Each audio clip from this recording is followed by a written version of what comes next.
meetings by Governor Gavin Newsom during this COVID-19 crisis. We are prepared for the eventuality of a Zoom bomb. We hope we do not receive one, but if we do, the meeting will be stopped and considered stopped at that time. No further action will be taken. We will try to restart the stream. If we're unable to do so, then the meeting will be considered closed and we'll have to start at a new date. And again, no further action will be taken. Council members and staff are participating from their homes, and we all have children and dogs and family members and roommates who are around, and so people are allowed to turn off their screen or turn off their video at any time during this meeting, but they will stay in the room. If they are leaving the room or leaving the vicinity of their device, they will notify the council and we will record that into the record. Public comment will be handled in two ways. From the opening of the meeting, basically since I started talking, we will be accepting public comment by email, which will be read into the record until the public comment period is closed. So from now until I've closed public comment, we will be allowing public comment to be submitted by email and read into the record. We'll also have the ability for people to Zoom in and provide verbal public comment. In the same way that previous public comments were held live, you will have 3 minutes to make your comment and you will be finished. If you would like to make a comment, please raise your hand. Don't do so physically, but do so virtually. And if you are calling into the meeting, you may raise your hand by pressing *9 on your phone. With that, I'll go ahead and bring up, I guess we're going straight into item 3.1. Because this is a special meeting, we do not have general public comment. That will be available on Monday's meeting. You can send your email comments to publiccomment@sonomacity.org would be the email address. I just saw a note in the chat as far as where they sent. publiccomment@sonomacity.org. So we're moving on to item 3.1, hear presentations and initiate review of top 5 commercial cannabis businesses as recommended by the city manager. I'll turn it over to Kathy Capriola. Great. Thank you, Mayor Harvey, members of the council and community. I'm going to just give a brief overview of kind of how we got here and talk about the process tonight. I'll then turn it to our city attorney, Jeff Walter, who will provide a little guidance as well. And then David Storr, who has been the project manager, who will go into greater detail before we open it up. So just as a reminder, the council gave us direction to move forward with commercial cannabis and looking at two businesses, one storefront retail, one non-storefront retail. And so we went through, created both ordinance and administrative regulations. All those were put out. We opened an RFP, and through that process received 9 applications. Your purpose tonight is to hear the top 5. I do need to provide an update to council and community. There actually are 4. Mercy Wellness has pulled out of the process. And so you will hear 4 presentations tonight. In addition, there had been a total of 10.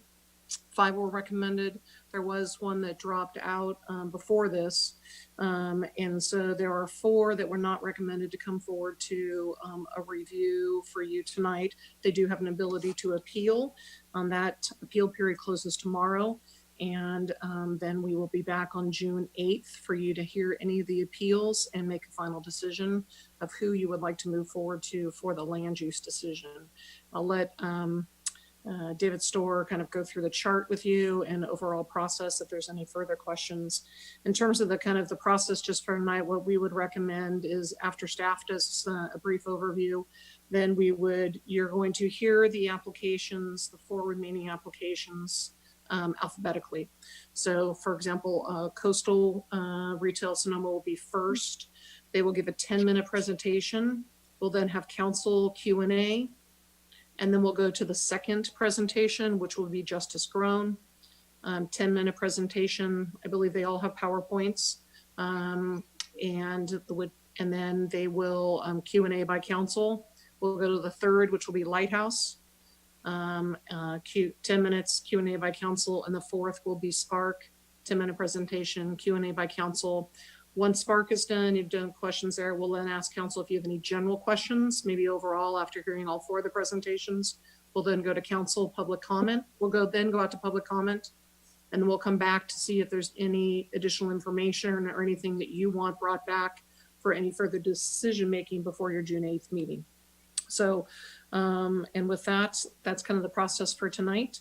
And again, council will not be making a decision tonight because we are still in a merit-based review process with appeals still to be determined, and if so, to be heard. So with that, I will turn it to Jeff Walter, our city attorney, and then we'll go to David Storr, our planning director. Thank you, Kathy. As Kathy has mentioned earlier, Mr. Mayor and council members, tonight's not a decision-making night. It's a night for questions. We have a appellate period that will end tomorrow. Thus, we may have additional persons who come before you on June 8th who will be seeking for the first time to provide information to you and ultimately for you to make a decision on June 8th as to which of these applicants will be going forward in the process. So tonight is not a night to indicate your predisposition, your preferences, your desires, your opinions. This is a night for questions, getting information so you can use that information in your decision making on June 8th. Thank you. Great, and I'll shift to David Storr.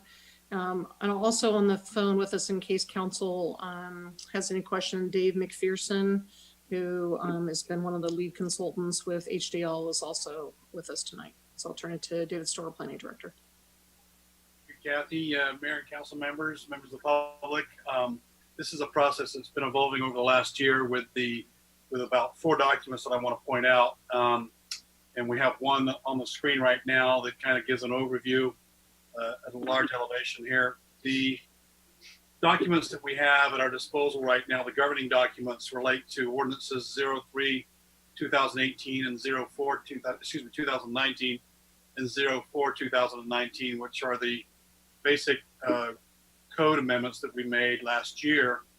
Other documents that we adopted in December of last year include the administrative regulations and the application procedures and guidelines. Those are the documents that the proposers have been reviewing up until this point. The chart that is on the screen right now breaks down the process from A to Z, so to speak, into 2 main phases. The first phase would be the application phase that occurred from January the 3rd until February the 21st of this year, where, as Kathy mentioned, we received 10 proposals, again, for the 1 retail and the 1 non-retail or the non-storefront cannabis business. You may recall that the council determined that they wanted to kind of take these on first and perhaps manufacturing and testing at a later time. So the 10 applications that we have are for the retail and non-retail. The applications deadline, as I said, was February 21st, at which point we then began. That was the first phase of step 1 of the first phase. We then went to the next step, which was the RFP process, where we talked about the applications, and obviously we're at step 2 now, where we just completed step 2, which was doing the interviews. The next step in the first phase is for the council to select its finalists to move on to the second phase. That's the second line tier below. There is, as Kathy mentioned and Jeff mentioned, there's an appeal process that has to occur before we go into phase 2. And that is before you on June the 8th, where if there are no appeals by 5 o'clock tomorrow night, then you would be then able to review and select your own finalists absent appeals. If there are appeals, they can be then reviewed prior to you then going on to select your finalists. The phase 2 process is where the applicants or proposers will go out and find a site. As we've noted in the staff report and in the conversations that we've had just recently, we've had 1 applicant proposer withdraw. 1 withdrew out of the 10 prior to getting to the interviews of the PRC, which was composed of myself, Chief Rodriguez, and Mark Bodenhammer from the Chamber. That was Harvest. After we prepared the staff report for this meeting, Mercy Wellness withdrew from that proposal, and they are one of the five. We're one of the five that we had recommended post PRC in the city manager's presentation to you tonight. So now we have 4 out of that 5 still remaining. So in theory, there could be up to 4 appeals that could join the 4 that are in this presentation tonight. So that appeal period, as I said, expires tomorrow at 5 o'clock by June the 8th. We'll certainly know and have a staff report for your review and as we get through to your step 3 of that first phase. The staff report outlines the order of the candidates with their scores. However, we'll be doing it based on alphabetical order tonight. This pretty much concludes my comments. If there are any questions, I'll be happy to try to answer.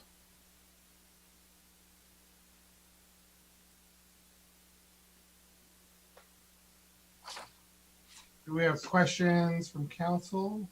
I have a question. So as of right now, there hasn't been any appeals filed. I defer to Rebecca on that. I think I would have heard, but I think the answer is no. I haven't. I have not seen anything. Okay, great. Any other questions for David Stewart? Seeing none, we'll go ahead and move on to the next piece. All right, so Mayor Harvey, we would start with Coastal, and we'll let the city clerk bring the representatives and get their PowerPoint loaded up, or having them do that. So I'll leave these technical issues to the city clerk. One thing that might be helpful to the proposers tonight is they might want to indicate if their presentations are different from those that we included in the materials that we distributed for the packet. That might help the public.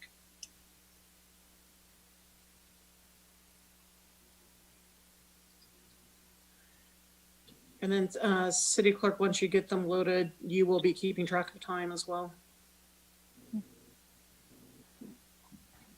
I think we have all of them on now. There was a comment of one other. You want to look at the comment? Sorry, my screen got taken over. So Yeah, Jordan Kibblestat mentioned that he'd like to be added as well. yeah, we have them on the list. Yep. I think that's their entire group.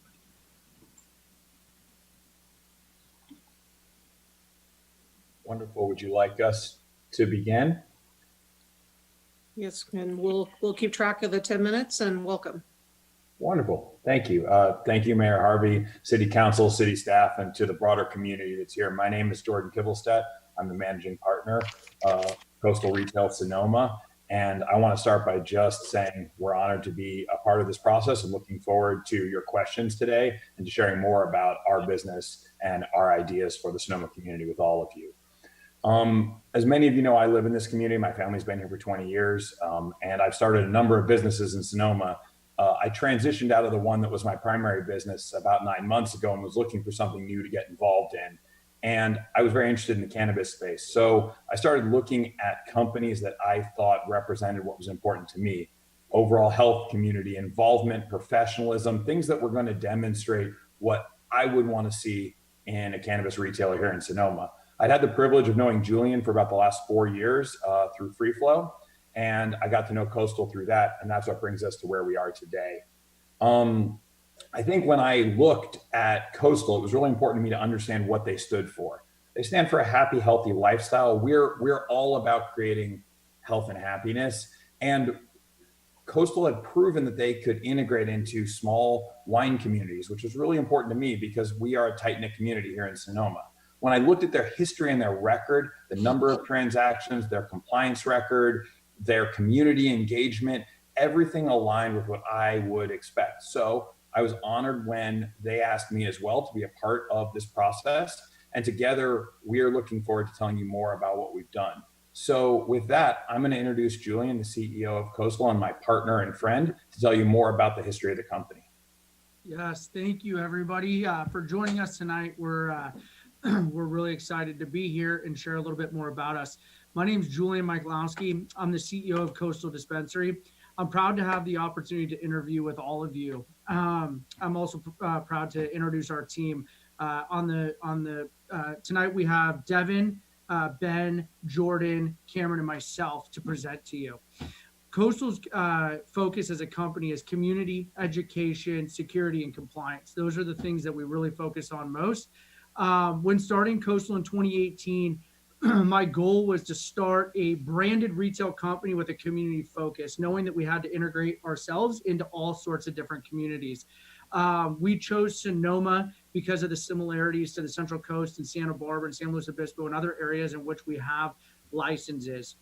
When we started this company, I knew that we needed an expert in cannabis. I knew that we needed somebody who had the cannabis experience in a legal market. We reached out through an attorney of ours to Josh Ginsburg, who's the founder of Native Roots. Josh Ginsburg partnered with us on building this strategy. We used his past experience to navigate the legal cannabis market in California. And for the past 2.5 years, I'm excited to say that we've integrated ourselves with several communities up and down the coast. We have a perfect compliance record, and we're really excited to join your community in Sonoma. So with that, I'm going to have Cameron talk a little bit about himself and our operations as a company. Thanks, Julian. Thank you to the City Council for allowing us to present. My name is Cameron Garabiklu, and I'm General Counsel for the Coastal Companies. I work alongside Ben Condren, who you're going to hear from shortly, who is our Director of Compliance. So at Coastal, we take safety and security as a very important aspect of who we are. It's evidenced through hundreds of thousands of individualized transactions in which we've been able to maintain a perfect compliance record. And I wanted to explain to the council how we do that. First and foremost, it's a function of our comprehensive and consistent training programs for our employees. In those programs, we highlight safety protocols such as workplace safety, emergency response protocols, and things all the way down to fire prevention and suppression techniques.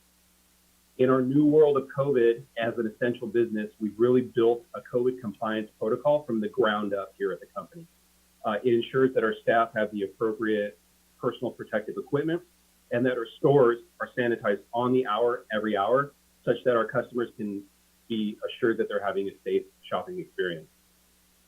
Now, of course, we engage in the state required minimums when it comes to security, such as maintaining comprehensive visitor logs, installation of professionally monitored alarm systems, and ensuring that our inventory is entered into California's track and trace system known as metrics.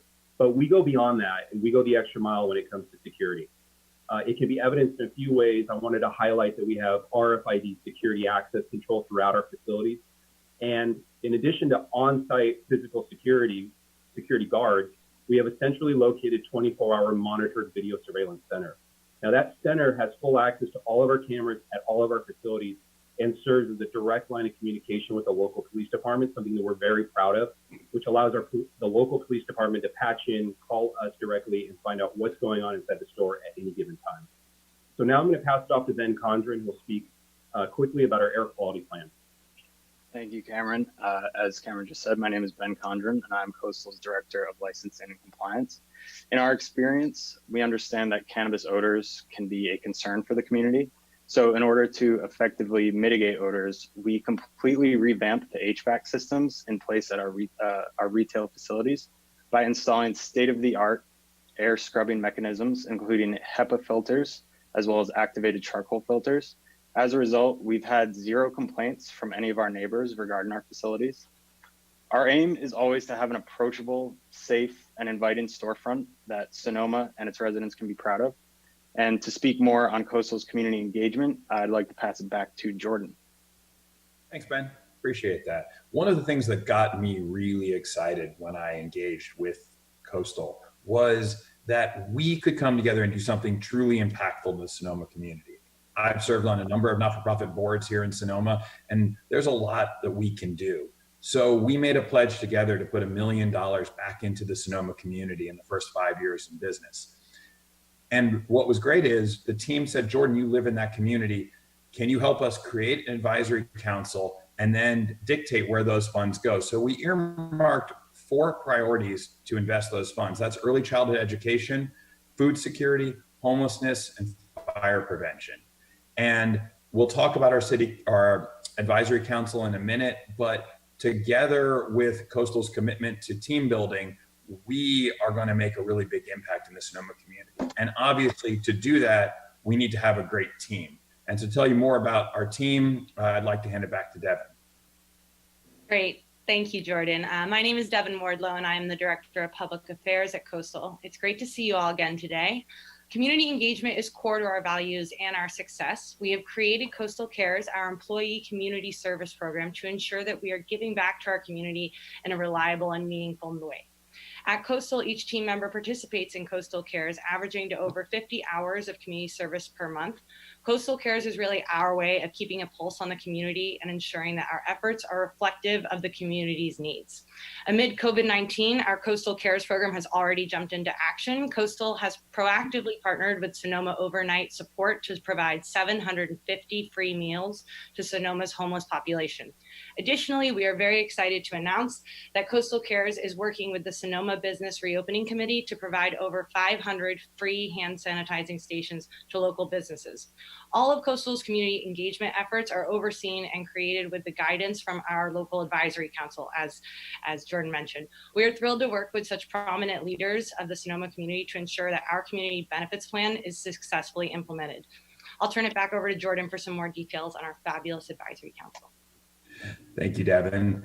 This was really fun for me, was to go out to the community and talk to people in both the not-for-profit and for-profit sectors. And as Devin said, getting a pulse on the community and ensuring that our engagement, cannabis is going to be new as a legal entity for retail here in Sonoma. And we as a group want to make sure that the community is getting what they want. Feedback is coming clearly to us. We are directly engaged. One of the things important to me is these are all prominent people in the community. Most people know them, they know me, they can reach out to us directly. We want feedback and we want to ensure that we can get a lot done. So with that, I want to talk about our team in a little more detail. Devin, do you mind? Sure.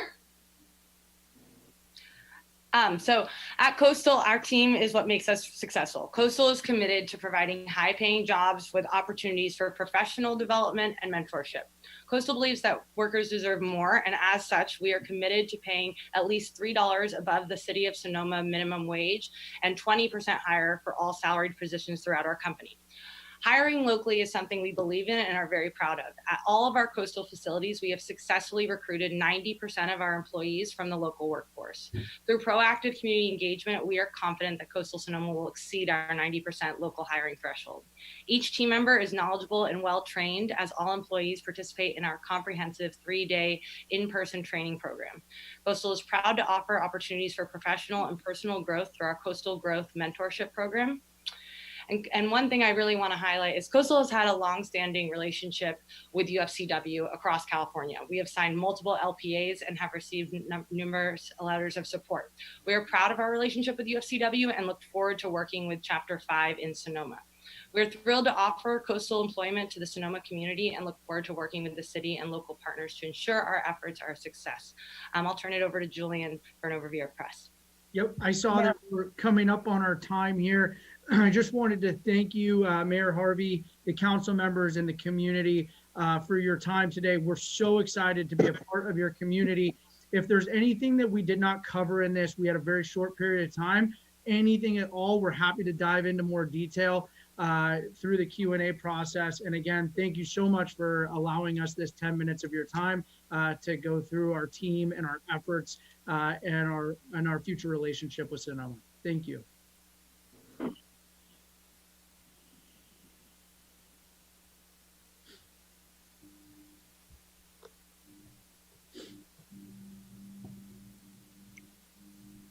All right, thank you very much. I appreciate the presentation and very informative and fascinating. Do we have council member questions? I have a question. Could we go to the gallery view of the people so I can see everybody, or do we want to keep this screen up?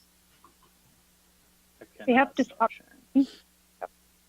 There we go. So what I want to know about what is your intended brand identity and who are your targeted customers? So what I'll do is I'll kind of pass the ball back and forth to some of the teammates.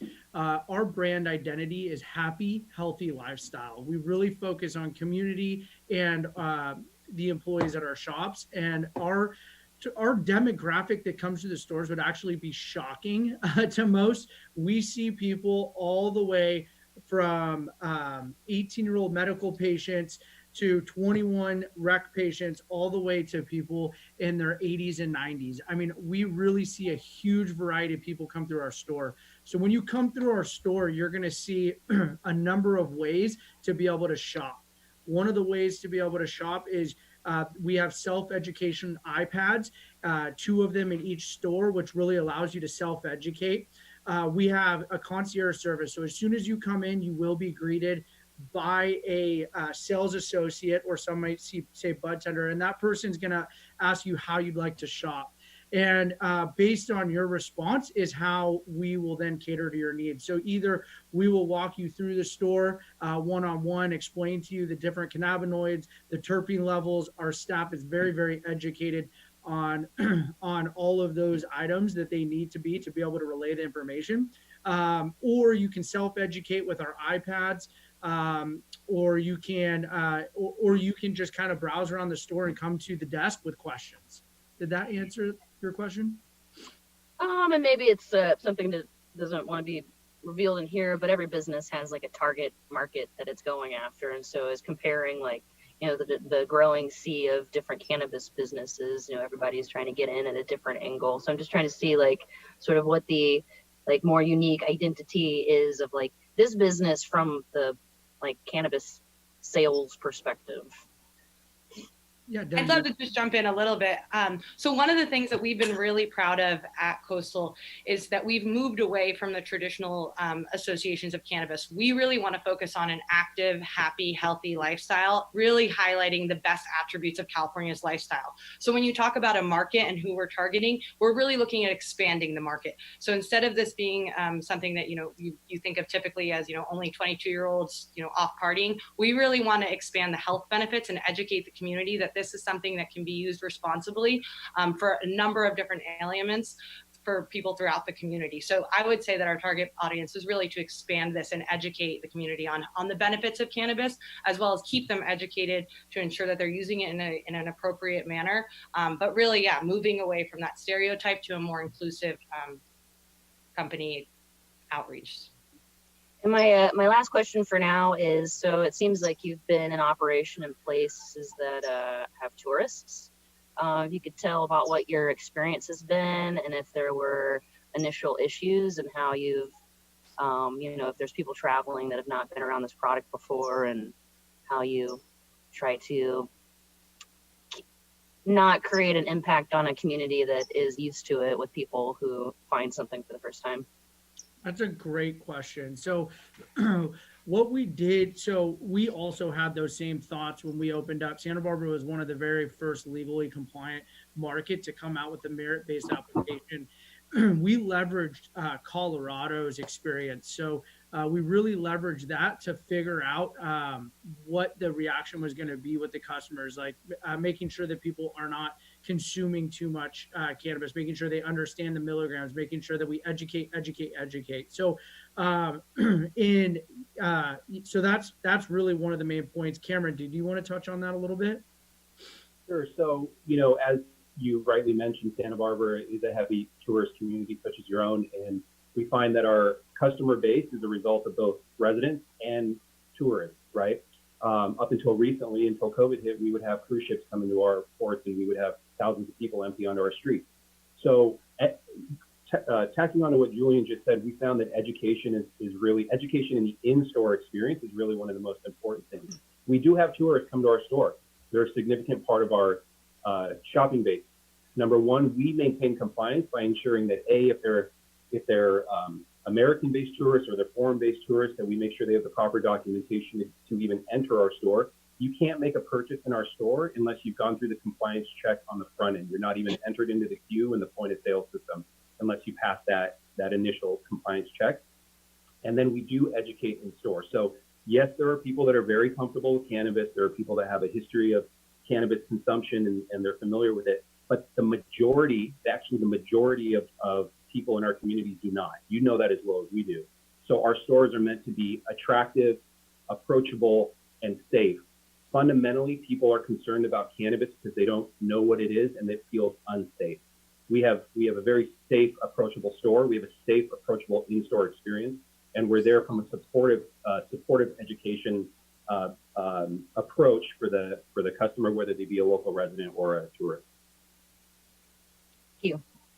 Sure. I don't want to tack on one more small point here, which is when I was thinking about, again, who to engage with in this industry, having somebody that was in wine industry, in a tourist specific wine industry was really important to me. We have other complexities here. This will be near someone might be wine tasting all day and then try to come and get cannabis afterwards, and what are the impacts of that. So the experience that Coastal has in being in those communities that are so similar to ours was really important to me in partnering with them, because they now have the experience to understand how you play both with your winery partners, your restaurant partners, and the broader community of tourists that are coming in, combining these different substances and making sure that we are protecting our community more broadly by having educated staff and experienced operators who understand that interplay.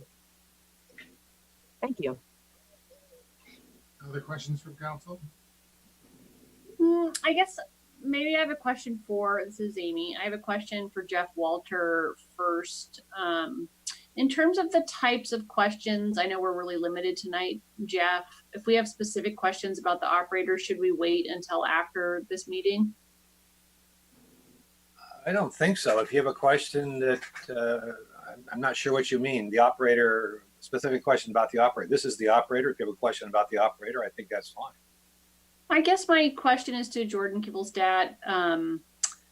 We spent a lot of time talking about wanting to make sure that our first marijuana dispensary was run by someone experienced and make sure that it's sort of a home run. And maybe correct me if I'm wrong, but it sounds like you don't have any experience at all.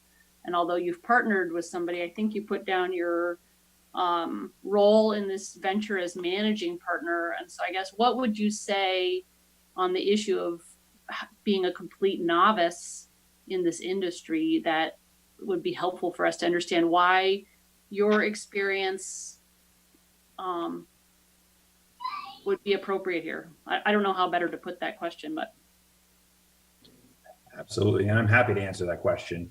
As I said, I've been in now multiple businesses where I had very little experience coming into them. And I believe that surround yourself with the absolute best people is how you're successful in business. I like ideas, I like innovation. And so for me, it's about finding an amazing team. And I think as you look around at the people on this Zoom, you see an incredible team with tons of experience in various areas. Josh, as we mentioned earlier, brings tremendous experience, if not probably the most experienced cannabis retail operator in the country.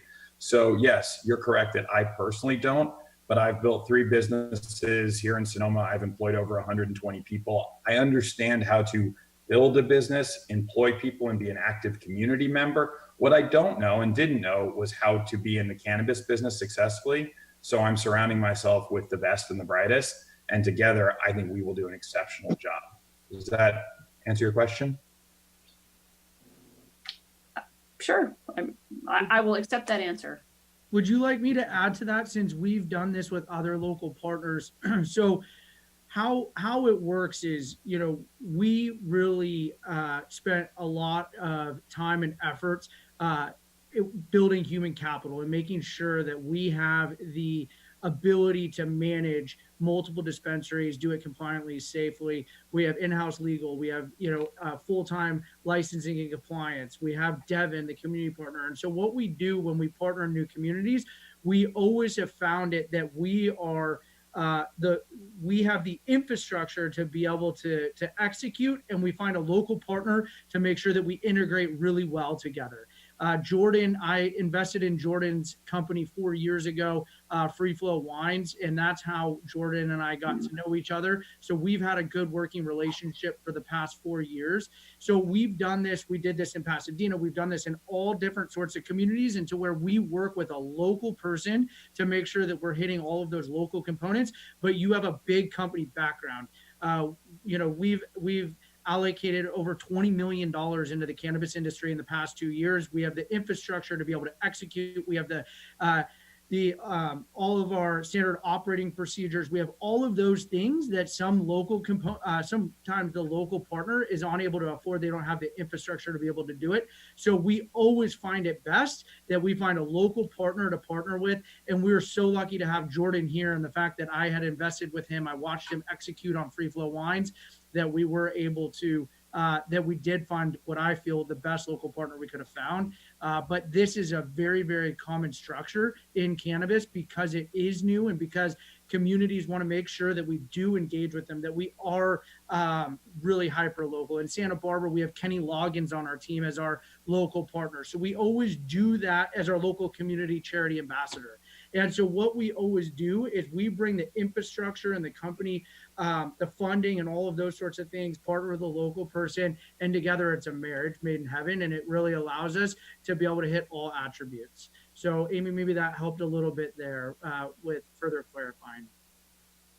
Sure, thank you. Other questions from council? So one of my questions is, I think getting back to the tourist thing, one of my fears, and I think the community's kind of concerns, is we're going to be opening up for cannabis. We allow consumption of alcohol in the plaza, but we don't allow consumption of any smokable product, cannabis or otherwise. And so how are the rules surrounding cannabis, the laws surrounding cannabis going to be communicated to your consumers? So I'll start and then I'll pass it to Cameron. So we are also a smoke-free city in Santa Barbara. So we understand those constraints.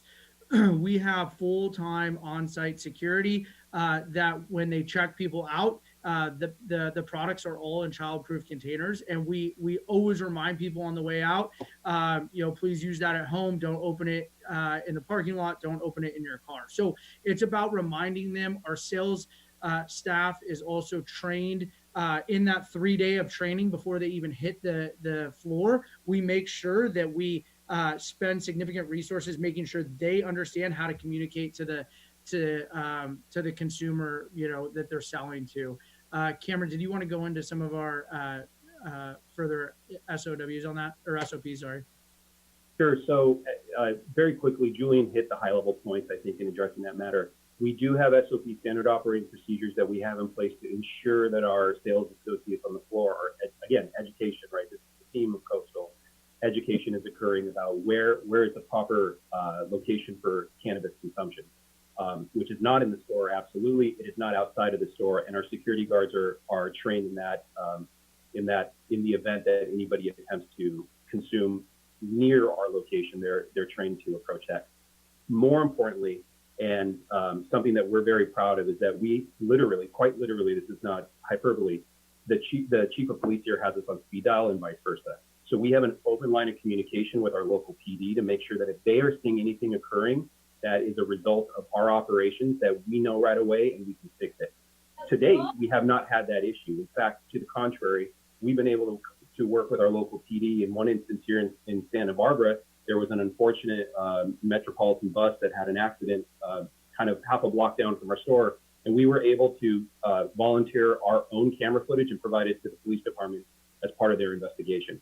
Unrelated to our business, but that was our way to be a good partner. We had the opportunity and the honor to, when we were being interviewed by your town, to meet with your chief of police. And we have every belief that it's going to be the same relationship. And that will go a long way, I think, in addressing the concerns that you just raised.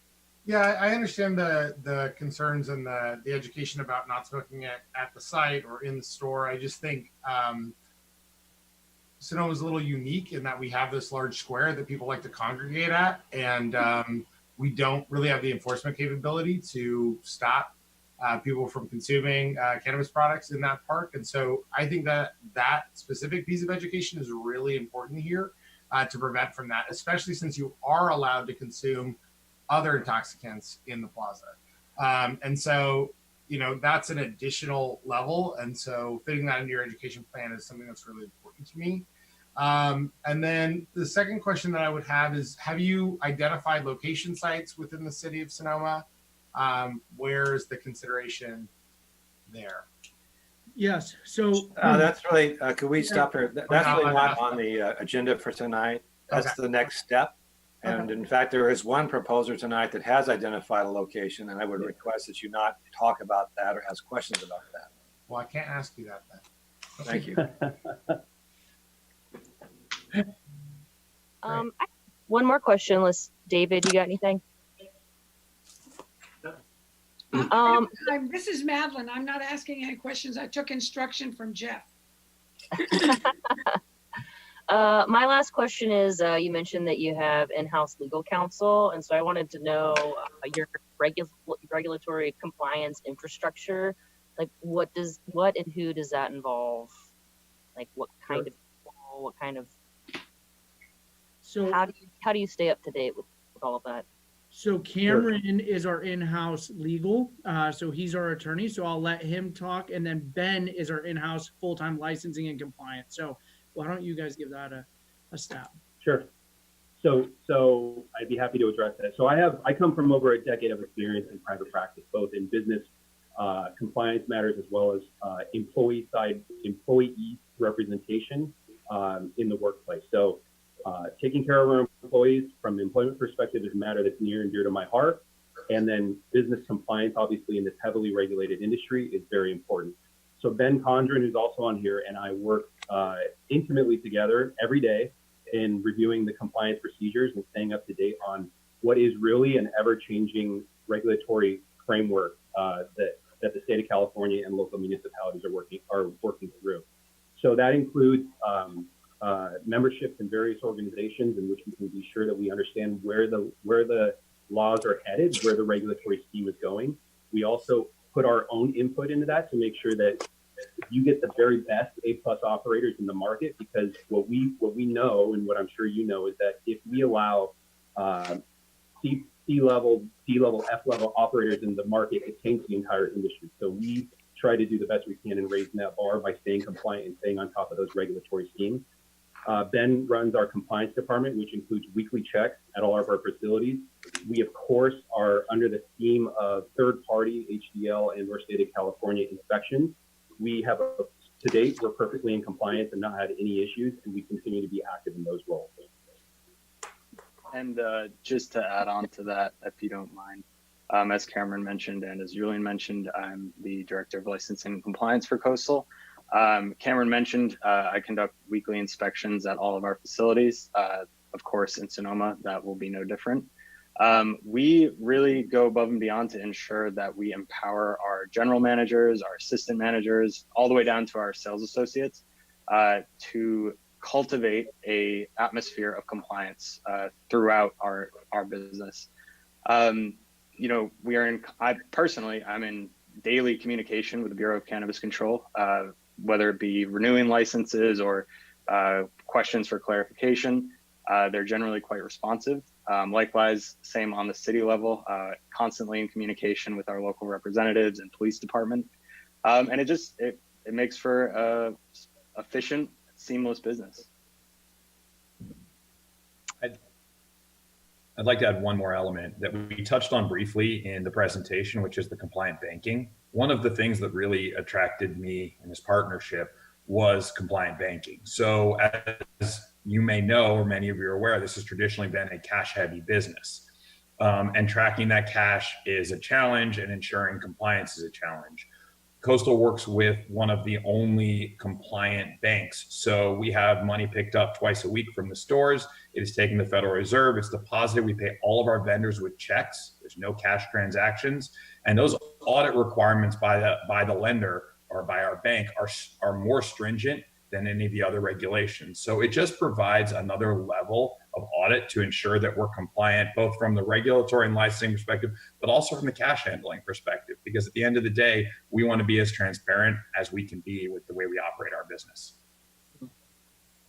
And I actually have just one more question. Do you have any protocols in place to ensure a diverse workforce?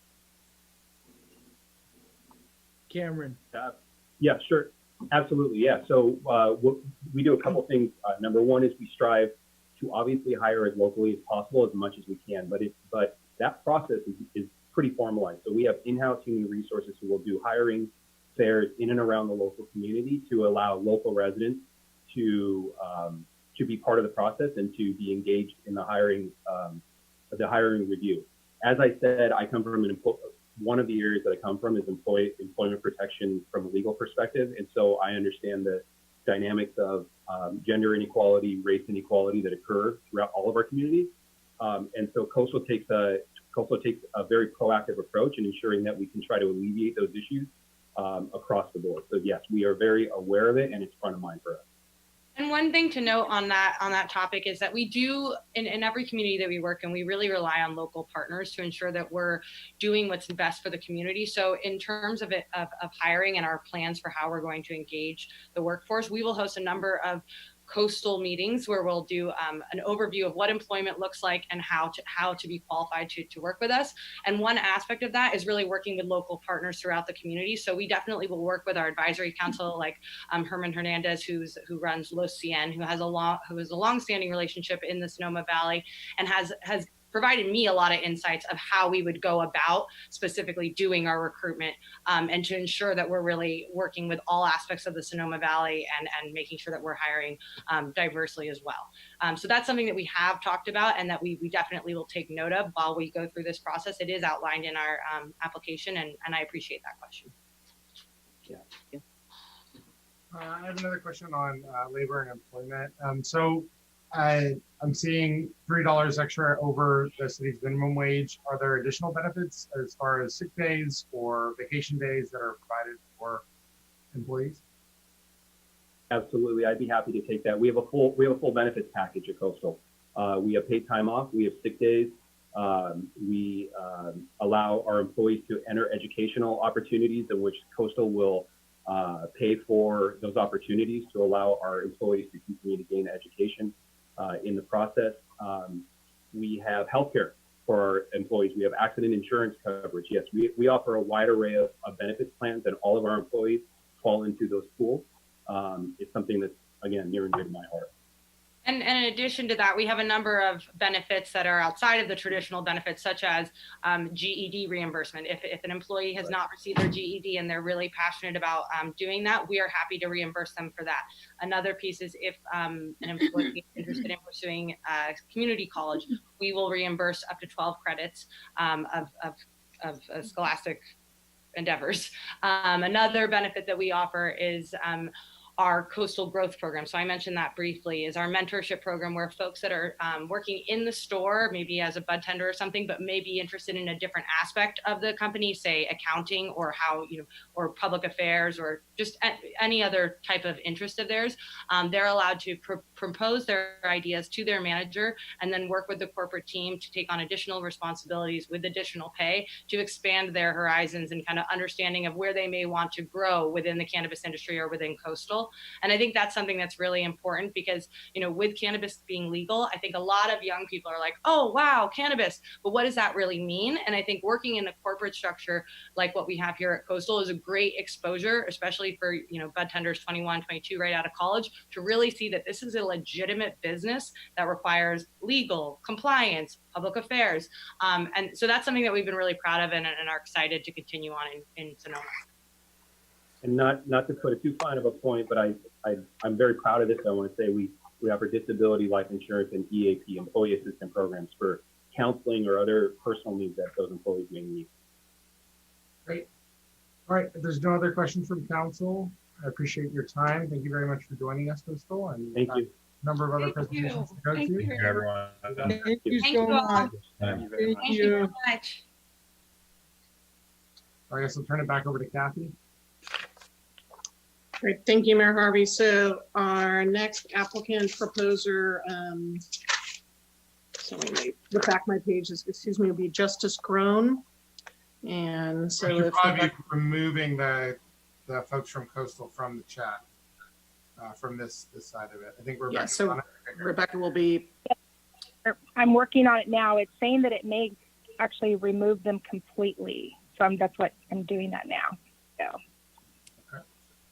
We can always jump back in on the Zoom if that happens. I hope it doesn't, but thank you for your time. I appreciate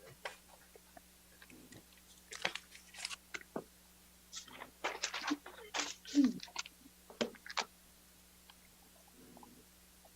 see who's still on here. Julian.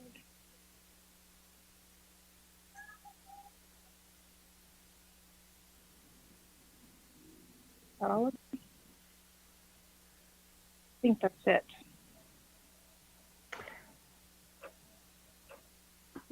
Well, Siobhan Brady is missing, and actually a lot of my team is missing. Oh, there's Jewel and Ken. Okay, so we didn't get a list of everyone, so let's make sure we have everyone in.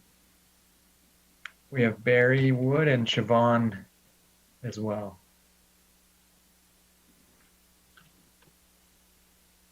They both have their hands raised. They're at the top. Yep.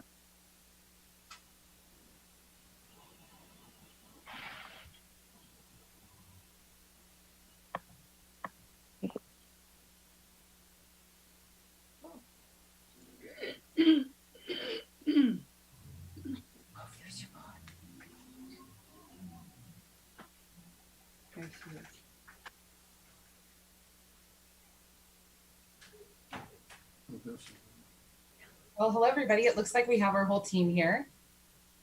With your permission, I'd like to share my screen and start our presentation. Right ahead.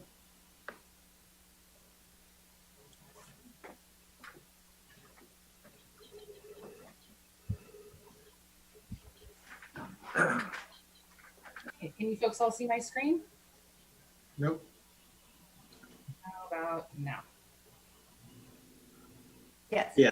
That's working. There it is. Great. Presentation mode and my volume is okay? Fine. Okay, great. Well, good evening, Mayor Harvey, Vice Mayor Hunley, esteemed members, and my fellow industry peers. My name is Siobhan Brady, and I'm delighted to work with you all. A big thanks to all the staff at the City of Sonoma for moving through this process and prioritizing safe access and for answering all our questions patiently. This has been a long time coming, and we're so excited to be here. I'm going to take the next 10 minutes to tell you a story about who we are, how we got here, and why Justice Grown, a family business, is the best choice to serve Sonoma. We are the perfect blend of national experience, international exposure, and local heart. And to kick it off, I'm going to embarrass myself by showing you my first grade picture from Dunbar Elementary School. I'm there in the polka dot sailor shirt on the top left, one of my favorites back then. And the beloved Dunbar dog is in the bottom left-hand corner, if you can see him there. And believe it or not, Dunbar was still alive when I was in first grade. And below that is a picture of my mom, my incredible mom, and I at a Sonoma Sea Dragon swim meet. I spent my entire childhood in a pool and very much support the Park Point pool idea. And I also featured my high school diploma from Sonoma Valley High School and offer all of this to you as proof that I am a real local. I first heard about this social justice cannabis company started by civil rights defenders back in 2017. And I felt like it was almost too good to be true. A cannabis company that actually walked the talk. And after I did some research, meeting John Loby, the founder, and learning about the family business that runs Justice Grown, I was more than eager to eat the team. And so I did back in 2017. And here you can see our staff at our farm in Bennett Valley, our organic farm, where we're pursuing our appellation certificate with Cal Cannabis, our production facility in Santa Rosa, where we distribute, manufacture our high quality organic cannabis goods, and our retail location in Santa Rosa, which is slated to open in September. To date, our business has contributed close to $500,000 in taxes since licensure. My roots run deep in the Sonoma Valley as a third generation resident, and I'm really grateful to have grown up in the shadow of Ken and Jewel and to now be collaborating with them on their life's work. Most of you probably already know my colleagues, Ken Brown and Jewel Matheson, and for those of you who don't, allow me to tell you a little bit about them. Jewel is the founding board member of Sonoma Patient Group, Sonoma's oldest operating dispensary. She's a spoken word artist and former director of the Meadow Oaks Waldorf after school program. She met Ken, fell in love, married, and raised a family in Sonoma. And Jewel has been working on bringing safe access to the Valley since before 2014, when I was still in high school. Her husband, Ken Brown, served 16 years on Sonoma City Council, 3 terms as mayor, and is an active member of the community, volunteering with more local nonprofits than I can keep track of. Our founder, John Logie, featured there on the left, is the son of an elected trade union officer. John grew up appreciating the value of workers' rights. He spends his time representing people who have been wrongfully convicted, and he does all that pro bono. He is joined by his wife, Danielle Logie, in the middle there, and co-founder Mike Cannabis, running the family business. Barry Wood, our operations director, featured there on the left, is the founding member and vice president of the board of directors of Peace and Medicine, launching one of the earliest permitted retail storefronts in Sebastopol and Santa Rosa long before 2018. I lead up our team and previously worked with the Sonoma Ad Hoc Committee on Cannabis Policy. I was appointed by Supervisor Hopkins to the County Cannabis Advisory Group, and I was elected, or rather chosen by previous Agricultural Commissioner Tony Linegar to serve on the Hemp Advisory Council. I'm currently a board member with the Sonoma County Growers Alliance and was recently appointed to the Sonoma Clean Power Utility Advisory Committee. I was also appointed by the Board of Supervisors. I serve on the Sonoma County Conservation Action Fund for Education. I'm volunteering my time, like many of you, to make our community, our county, a better place. In addition, I'm an instructor with the California Environmental Health Association, and I speak nationally and internationally on cannabis and women's issues. I'm not going to bore you with too many of these details, but would love to take questions after the presentation. But I wanted you to know that we've put a lot of thought into these operations, and we are really excited to bring you the quality of service we know to be tried and true that comes from literally over a decade of experience in cannabis retail. Here you can see that we've captured important aspects of our safety and security plan. And we wanted to give you a slide to demonstrate our commitment to well-paid employees. We're committed to exceeding the city's minimum wage requirements. We understand deeply that respectable wages equate to secure housing and dignified living. We've assembled a community impact board comprised of caring citizens to provide us real-time feedback on how we can continue to be good community partners. And the board is made up of Sonoma thought leaders like Dr. Holter, Bonnie Joy, Bill Borum. Our company has a history of creating institutional change, and you can see that in our organization's culture. I'm proud to announce that we have surpassed our diversity in the workplace goals, which you can see in the chart in the middle there. Today, we now know that companies who have women in high-level leadership positions are far less likely to have incidents of sexual harassment and bullying in the workplace. When you empower women and minorities as leaders, you create a more balanced workspace where people can thrive and true innovation occurs. And this is really the secret recipe. More than half of our executive leadership team is comprised of women. Workplace culture I am so proud to be a part of. We're also really proud of our long history of treating our employees well with high wages and training for their future. I would be remiss if I didn't highlight for you that as your ordinance requires, we entered into a labor peace agreement several years ago, which is further demonstration of our commitment to our employees' health and well-being. It's not something we plan on doing, it's something we're doing now.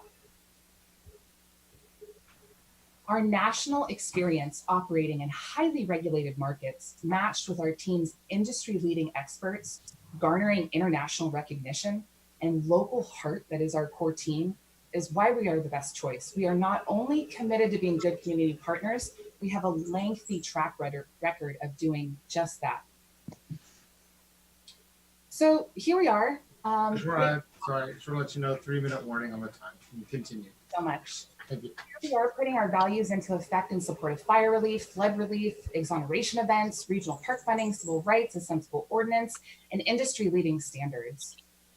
Here you can see some of the nonprofits that we have worked with in the past, holding 5,000 square feet of space in our Santa Rosa dispensary for Verity, for them to expand their services. Verity is Sonoma County Soul Rate Crisis and Domestic Abuse Prevention Center.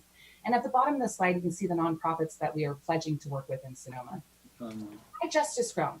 Well, with our proactive community impact board keeping us abreast of ways we can support the Valley, decades of community engagement and education paired with our industry-leading expertise, this is what sets us apart.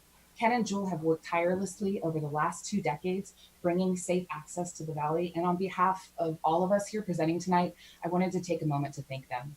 And with the council's permission, I'd like to introduce our founder and owner, John Logie, to speak for a few moments. Thanks, Siobhan. I am John. I started the civil rights law firm that Siobhan mentioned. What is a civil rights law firm? We do social justice, wrongful convictions, expungements from the war on drugs, environmental justice, those kinds of things. And we've grown from just me and my wife to 50 lawyers now. And with that, we were able to use as the foundation for the cannabis company we started. So the civil rights background is what infuses our cannabis company, which is essentially a family business that started in Illinois and California about 5 years ago and has now grown to 9 states. And we have grown because we have continued to win very competitive contests where states have trusted us. Like in New Jersey, there's only 12 companies that can dispense. In Utah, there's only 14 dispensaries. Our company has continually won those kind of contests because of our community partnerships, our values, and the fact that we deliver on what it is we say we can bring. And what that means is we have this national experience, this breadth of experience that's almost unparalleled in the most highly regulated markets, things like security, COVID protocols, training. We have figured it out in other places, yet we're not like one of those giant companies that has to answer to shareholders or investors. We are, in fact, basically a family-run business that treats our whole company with that. And because we don't have to answer to shareholders or investors or such, we can live our values. And what does that mean to live our civil rights values? It means very true to a commitment to labor. Not only do we have the labor peace agreement that Siobhan mentioned, but we have sought out and have secured a relationship with labor unions in several states. Diversity, Siobhan pointed out, we are not just diverse in terms of raw numbers, but the people who run our community, our company are diverse. In California, in Illinois. But that's time. Okay. Yeah. Okay, thanks. It's time. Well, thank you, John. We've included a quote from Dr. Holter, who has been serving medical cannabis patients for years now, and are honored to work with her and Jewel to bring about the type of holistic cannabis dispensary our community deserves. That about concludes our presentation. I'm happy to take questions now or at a later time. Thank you, and I apologize. I don't want it to seem unfair. We're kind of figuring out this process as we go. So just trying to make sure time stays. Fantastic presentation. I enjoyed the presentation. Thank you very much for bringing it to us. And we'll go to council member questions. We've just been having a lot of questions, so I want to make sure that sure. Time is appropriate. Thank you. So questions from council. I have a couple. Huntley. Yeah. So I'm going to be asking the same questions, but the first one is, could you describe your brand identity and who your target market is? Sure, I'd be delighted to. So we are rooted in virtue and are justice by nature. We find that cannabis users come from a diverse background, but the majority of them, at the core of their experience, they're wanting information and education about the therapeutic potential of what they're consuming. So our target audience, or the folks that we are trying to reach out to, are those that are interested in consuming cannabis for the therapeutic potential and also for enhancing their own personal sense of wellness, whether that's relaxing in the evening or helping de-stress over the weekend. So the demographic that we're shooting for by Senator Hunt is over 21, younger than 65, although we have recognized, Barry can speak to this at length, that a lot of our patient members, particularly that piece of medicine, were much more mature than we had originally planned on, not recognizing the therapeutic relief these folks were seeking.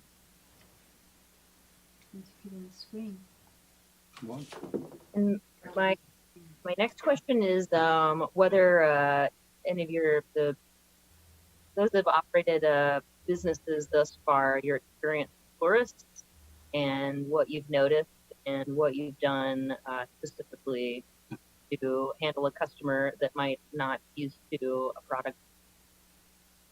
Yeah, so it's an important part of our intake process when we have a new customer coming to us, that we welcome them with appropriate education materials and have a clear understanding of their responsibilities as a patient member, as a customer member, as well as ours as serving them. So we have a patient, or rather customer care agreement, where we outline the expectations, the commitment that we're asking our members to accept and uphold. For example, not consuming in park or in public places, in the safety and privacy of their own homes. We talk about how to monitor overconsumption, what to look for, how to deal with that situation if it arises. So we take this very seriously. None of us are interested in providing a reckless or chaotic experience for any of our members. It's important that we take good care of them and explain thoroughly the potential of what that experience could look like and encourage responsible use. Yes, one of the things that, especially with people new to cannabis, they want to experience edibles. So we definitely focus on the education of that edibles can be a lot more powerful than smoking. And that also is not appropriate in public, just as smoking. So educating new patients, new clients is key. One, so that they don't overdo it and have a bad experience, but also they learn how to properly consume cannabis and not do it, overdo it. Thank you. Other questions? Rachel, just go through your. All right, I was gonna not take up all the space at the beginning. Next, could you describe your process for regulatory compliance and where you're getting your advice from and how you're staying up to date? Sure, yeah, I appreciate the opportunity to answer that question. So I've been active in cannabis policymaking both locally and in Sacramento and Washington since 2011, as well as my colleagues, Joel Matheson and Barry Wood. So we've been at the table with regulators and local and state leaders crafting these policies and regulations. So we've been a part of the process since the beginning, which allows us to be quite familiar with what the expectations are. I am the Vice President of Regulatory Affairs and Compliance for Justice Grown, as well as the Executive Vice President. So my work with Tabitha Chavez at the Bureau of Cannabis Control, CDPH, CDFA, Sonoma County Agricultural Commissioner's Office is very important. And it's I take it so seriously that you can contact any one of these folks and they will tell you that we are model operators. It's why we continue to be asked to provide tours to these officials.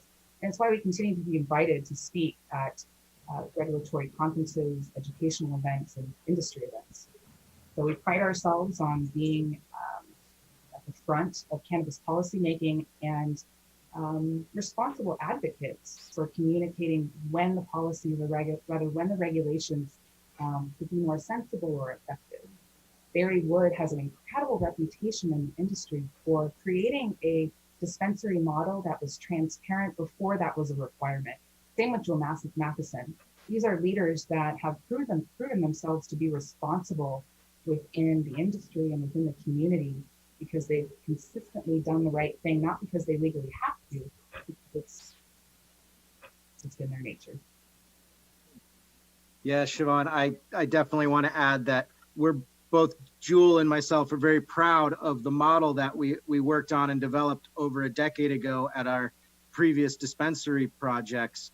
And that it's become the national model now for both medical and recreational cannabis dispensaries across the nation, and now even going internationally with the models that we developed over 10 years ago.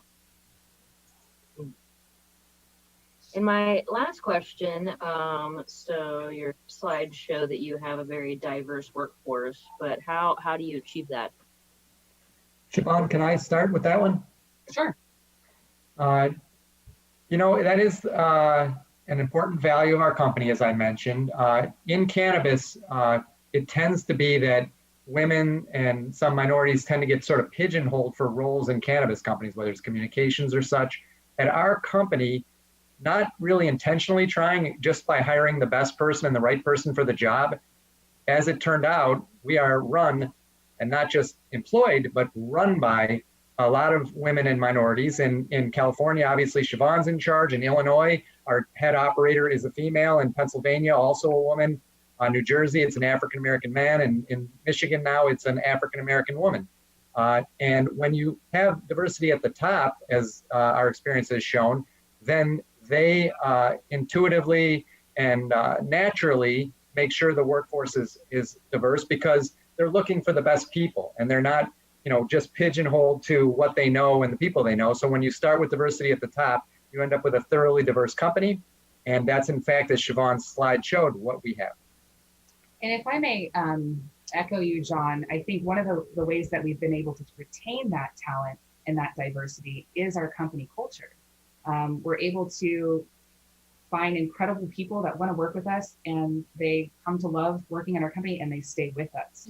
So that's what allows us to build and grow and really be in a wonderful position to recruit some of the most talented and, intelligent people in the industry. So, Mr. Mayor, this is Madeline. I have a question. All right. So I see something here that says our team. I'm sorry, within your organizational structure, who's Joseph Rubin? Are these other company representatives? Brad Davis, Evan Forsyth, Ada Karamanchi, Melanie King, and Jennifer Montgomery. I don't understand what they're doing there. It sounds like there may be some technical issues that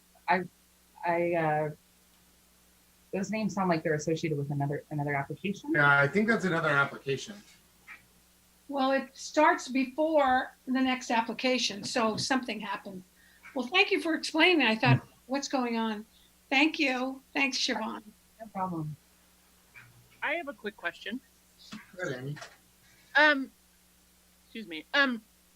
In terms of volume at your site, we don't know what your site is, but how many, what is the daily traffic that you're predicting if you were selected? What are your projections? I'm going to go ahead and let Barry answer this question because he has a lot more details to share with you folks. Yeah, in general, we projected for opening an average of about 12 client visits per hour, which would equate to about 107 visits per day. And that would, go up to, I believe, just over 3,200 visits a month. We projected a slow growth over the first year.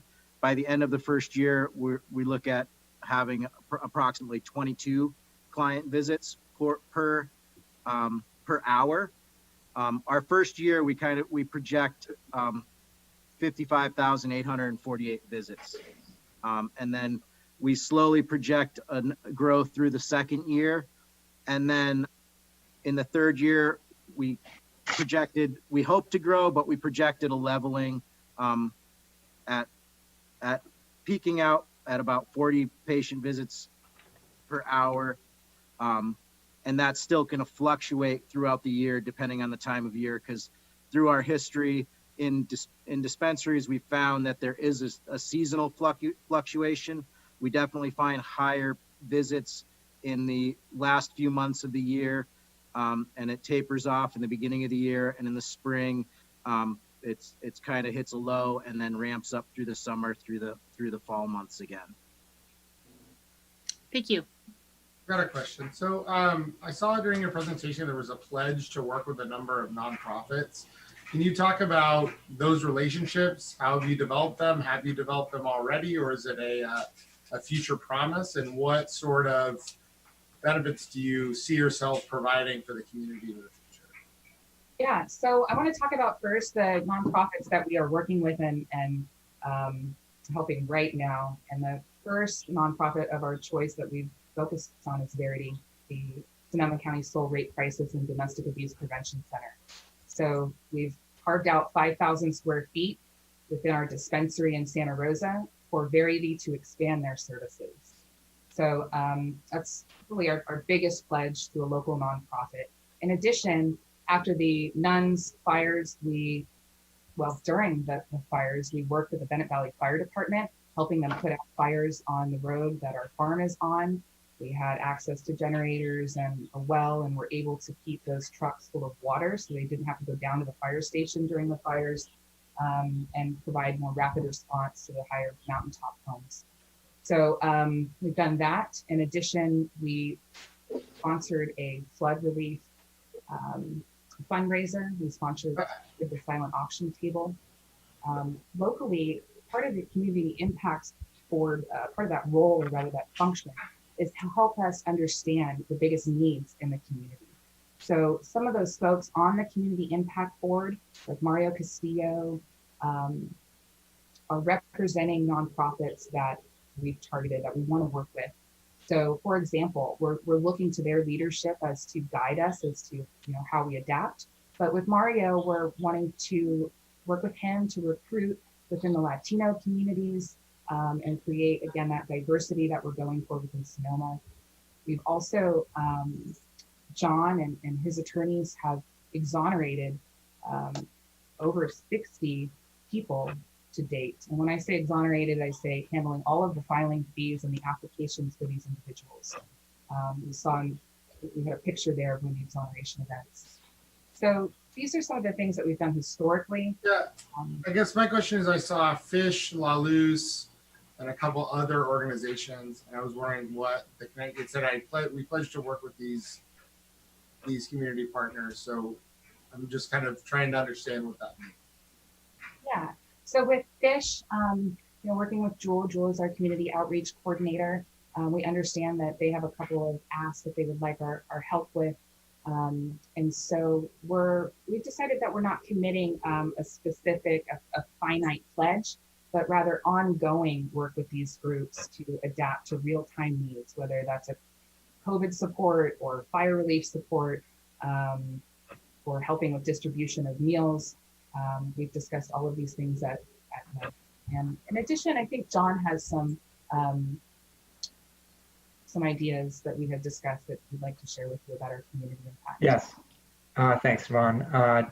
I wanted to emphasize that we are talking about a serious financial commitment, and we understand Sonoma is not, giving out this license to the highest bidder and having like an auction on who's going to donate the most money, et cetera. But what we did do to try to make your decision easy and to pick us as the ones you should pick is we said we will match any community financial benefit offer that any company made. So nobody is going to be more generous than us in terms of giving back to the Sonoma community. And we heard a very generous pledge from the last group. So the ongoing projects that Siobhan and Jewel obviously has deep connections are going to be well funded, because we are going to do that. But we also bring one more community benefit that's a little bit unique. As they mentioned, I am a lawyer. We have a law firm. We litigate government affairs and regulatory issues a lot. And what we've pledged to try to be special and differentiate ourselves is we have offered our law firm services pro bono, free of charge to the Sonoma, in whatever capacity they want to use us, to defend the city against the threat posed by the referendum. Because I think all of us agree that it would change the character of Sonoma deeply if there was a dispensary on every corner, and that there's going to be a lot of legal work required to defend against that threat. And our law firm has pledged for free to represent Sonoma until the end of that fight. And if we were chosen, obviously, we'd be very incentivized to win it. So that is an additional community benefit that we offer that will save Sonoma money on legal fees. All right, thank you. I appreciate it. Additional questions from council? Great. We'll go on. Thank you very much, Justice Drone. I appreciate your time and your presentation and all the work you've been doing. And thank you very much for coming up and presenting to us. And we'll move on to the next one. Thank you. Thank you. Appreciate it. Thank you. Thank you very much. Thank you. While we do the switcheroo, can we take a 3-minute break? Yep.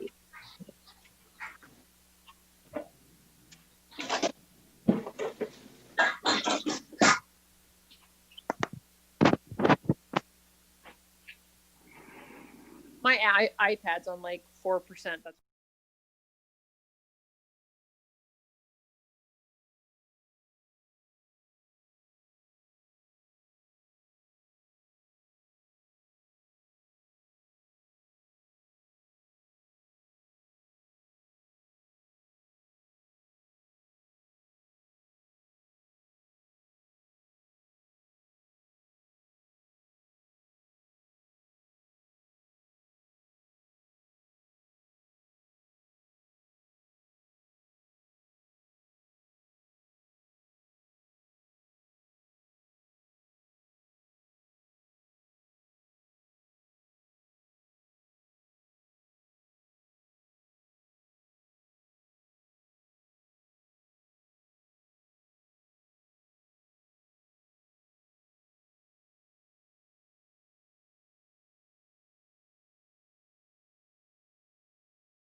Awesome.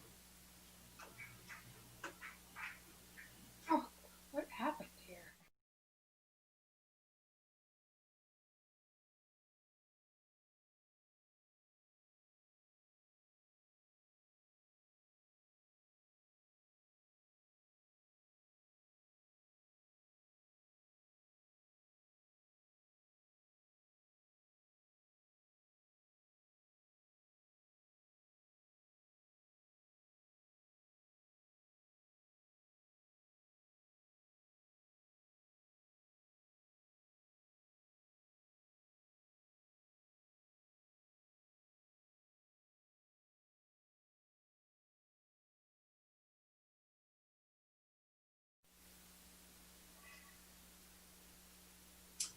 Good evening, ladies and gentlemen of the council and the community of Sonoma. Now, I want to thank you, myself, and the remainder of our team for your time this evening. My name is Brad Davis, and I'm the Chief Operating Officer of Lighthouse. Lighthouse can be understood through the lens of the culture we've created here, in part as a result of the real estate and hospitality experience of our founder and CEO, Joe Rubin. He grew up in a family business that has had significant presence in California for over 70 years. We strive to create this family culture as the foundational element to our company operations. Our culture determines which locations we go into. We target markets that over-index for tourism, senior populations, LGBTQ, and we look for markets with a strong sense of community. This impacts how we conduct our business and how we address our business needs. We embody a culture of compliance and of education. This education is ongoing, y'all, with our customers on a daily basis, and with programs such as our Hotel Concierge Education Program that we've initiated here in Palm Springs. Currently, we're making the move to digitally based brand education programs for our consultants, whom other people call bud tenders. And we will continue this as part of our new store initiatives as we move into our prospective locations, not only in Sonoma, but in San Francisco and in Santa Barbara County. Lighthouse has a goal of building a warm, inviting, comfortable environment for both our employees and our customers. Just as I assume each of you try to build the same type environment for your families at your homes. Additionally, at Lighthouse, we have a culture of collaboration with our staff. For example, they have input in our product curation, helping determine which brands that we carry. Strong collaboration also exists with our vendors and our suppliers, both inside and outside of the cannabis supply chain. Brands such as Care by Design, whom we just last Friday conducted a joint Zoom educational webinar to a group of seniors with the average age of almost 80 years old at a senior center in La Quinta, California. We work with our companies so that they become not only our vendors, but they become our true strategic partners. At our Southern California stores, we look to emulate the philosophy of the preeminent author Maya Angelou. And to paraphrase her, people will forget what you said, but they will not forget how you made them feel. Our leadership team brings seasoned professionals from hospitality, real estate, food and beverage, and media industries. We come from startups and Fortune 50 companies. We have over 30 years of cumulative experience in highly regulated industries and 20 plus years experience in the cannabis industry, both at the medical as well as recreational level. We intend to bring the experiences that we've had in the Coachella Valley and build another unique environment in Sonoma, supporting the city, its community, and its special events with a Sonoma-based, locally managed store. Now, when you come to Sonoma, it's a really personal experience. I'm sure everyone on this call remembers their first wine tasting at a Sonoma vineyard, whether you're a local or a tourist. I know I do. I was at Gloria Ferrar. A very memorable personal experience, even though sometimes it feels like it was 100 years ago. And when you make the choice to walk into the Lighthouse Sonoma, like cannabis itself, it will be a uniquely personal experience to each one of the customers, and you will not forget how we made you feel. We are the only finalists with a signed LOI in a correctly zoned in-town location at Four Corners. So what was once a service station will now service the personal cannabis needs for all Sonoma residents and tourists. I'd like you to note that our location choice is well outside state and city zoning regulations for schools. Mr. Davis, this is Jeff Walter. It's not part of the proposal tonight, so I'd ask that you not discuss your location.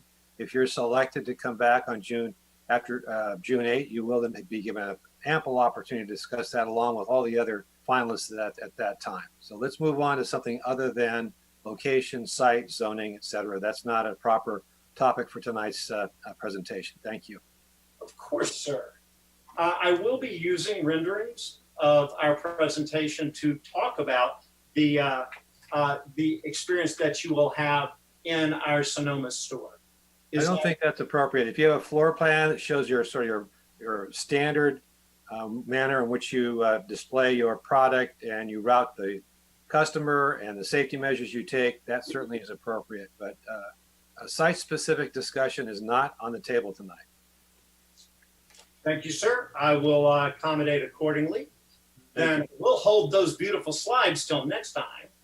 And but if you will allow me to walk through what we are going to do in Sonoma, because it is important for you to realize that we're going to incorporate the town's both indoor and outdoor aesthetic that is going to enhance the Sonoma lifestyle experience. Whether you're a tourist or a lifelong resident, Lighthouse will help you live brighter.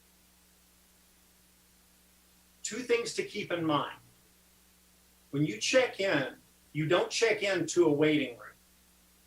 You check in at a customer service desk with a valid ID, verifying your identity and age, and noting whether you are a new or a returning customer. With our retail, we have an open retail concept and a consultative sales approach, which allows for browsing at your leisure. For the time being, that browsing will happen in a socially appropriate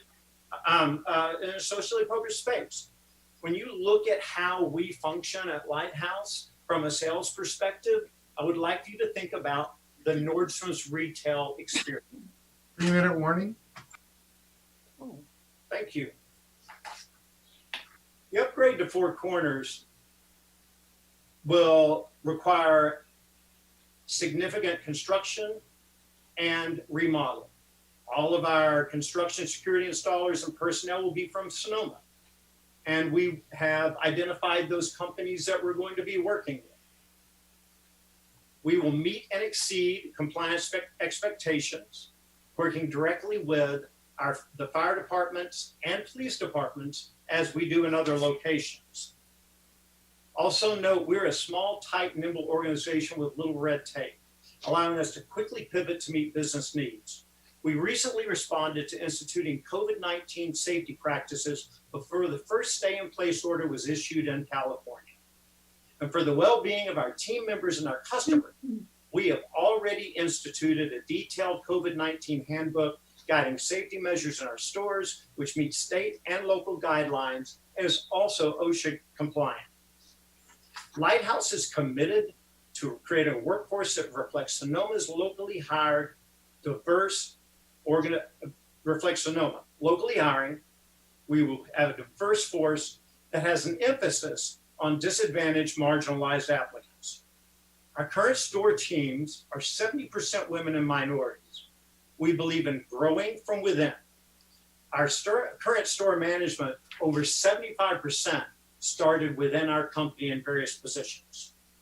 Lighthouse will continue to contribute to the well-being of the community as we build respect as a business partner.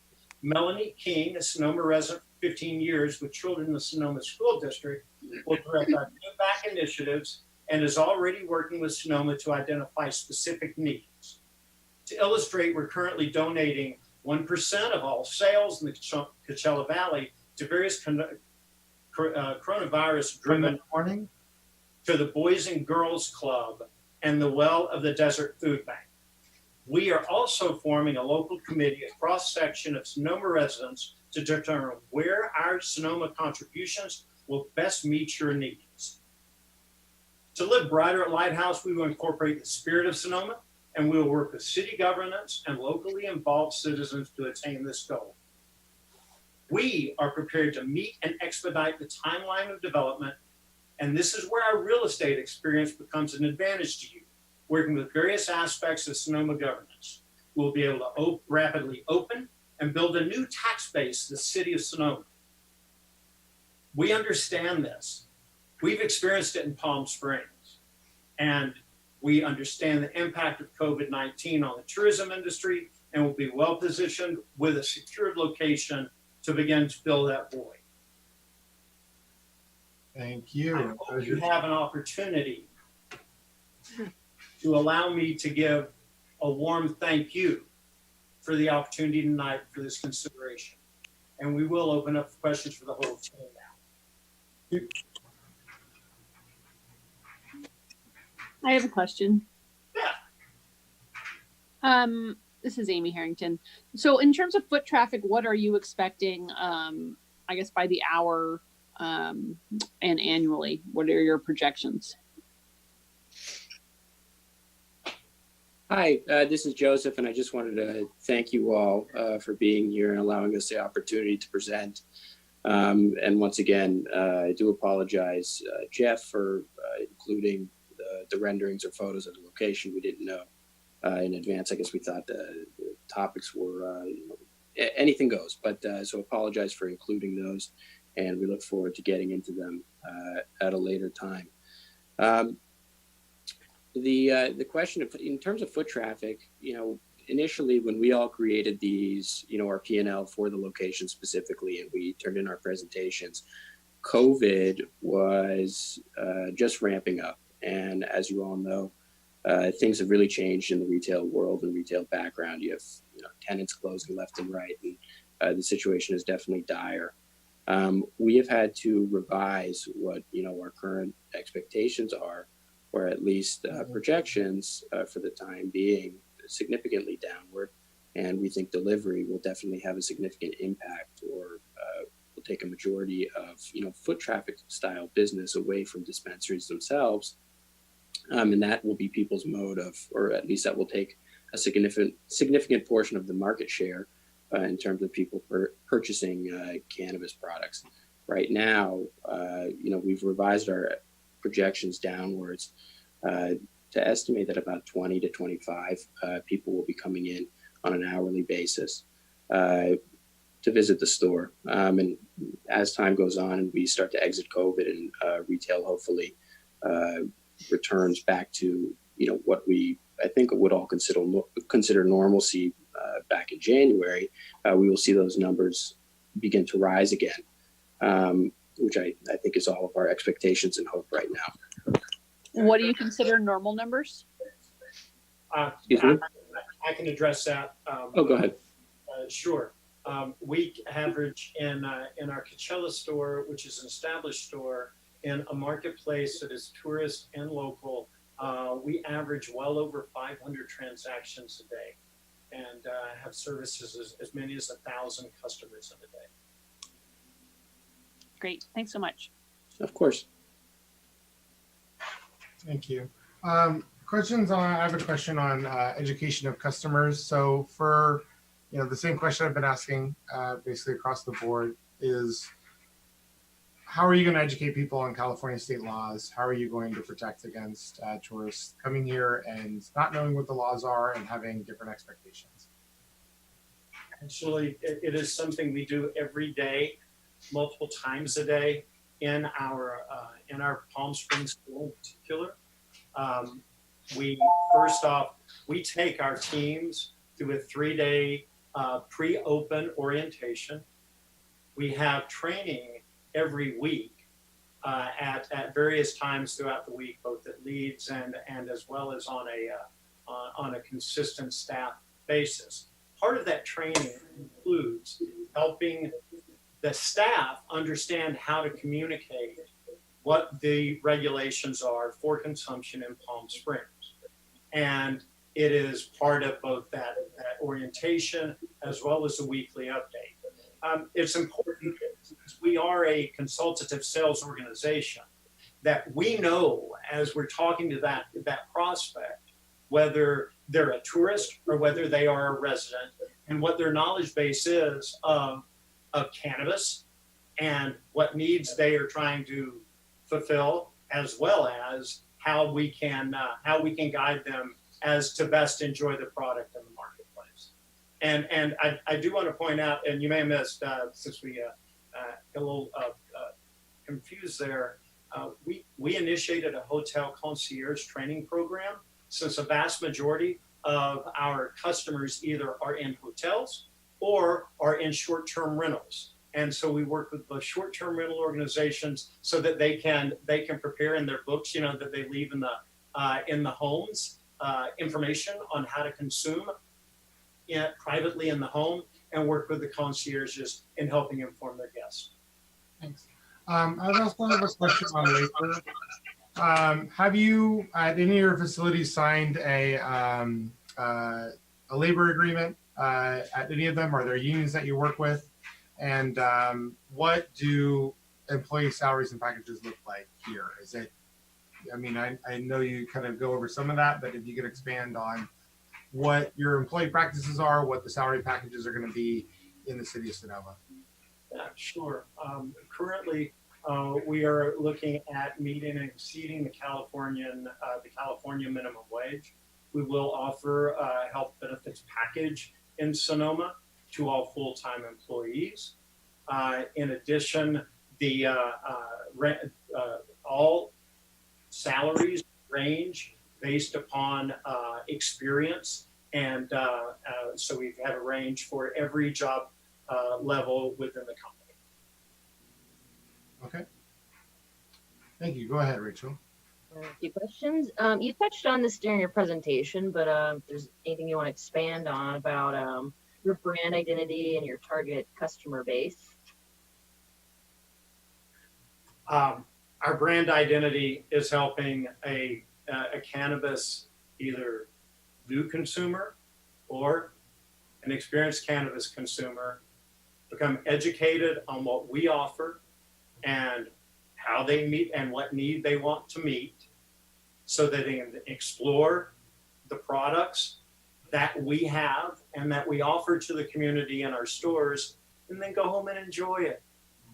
But it is all based really, Rachel, around education and at the heart of everything.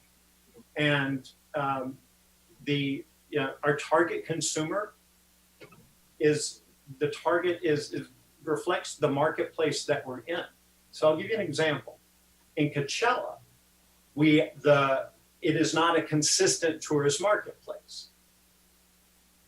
During April, when it's Coachella or Stagecoach, a vast majority of our customers are tourists. Whereas we also have a majority, very large senior population in Coachella, and a middle and lower income population, because a lot of the service workers for Coachella Valley live in that area.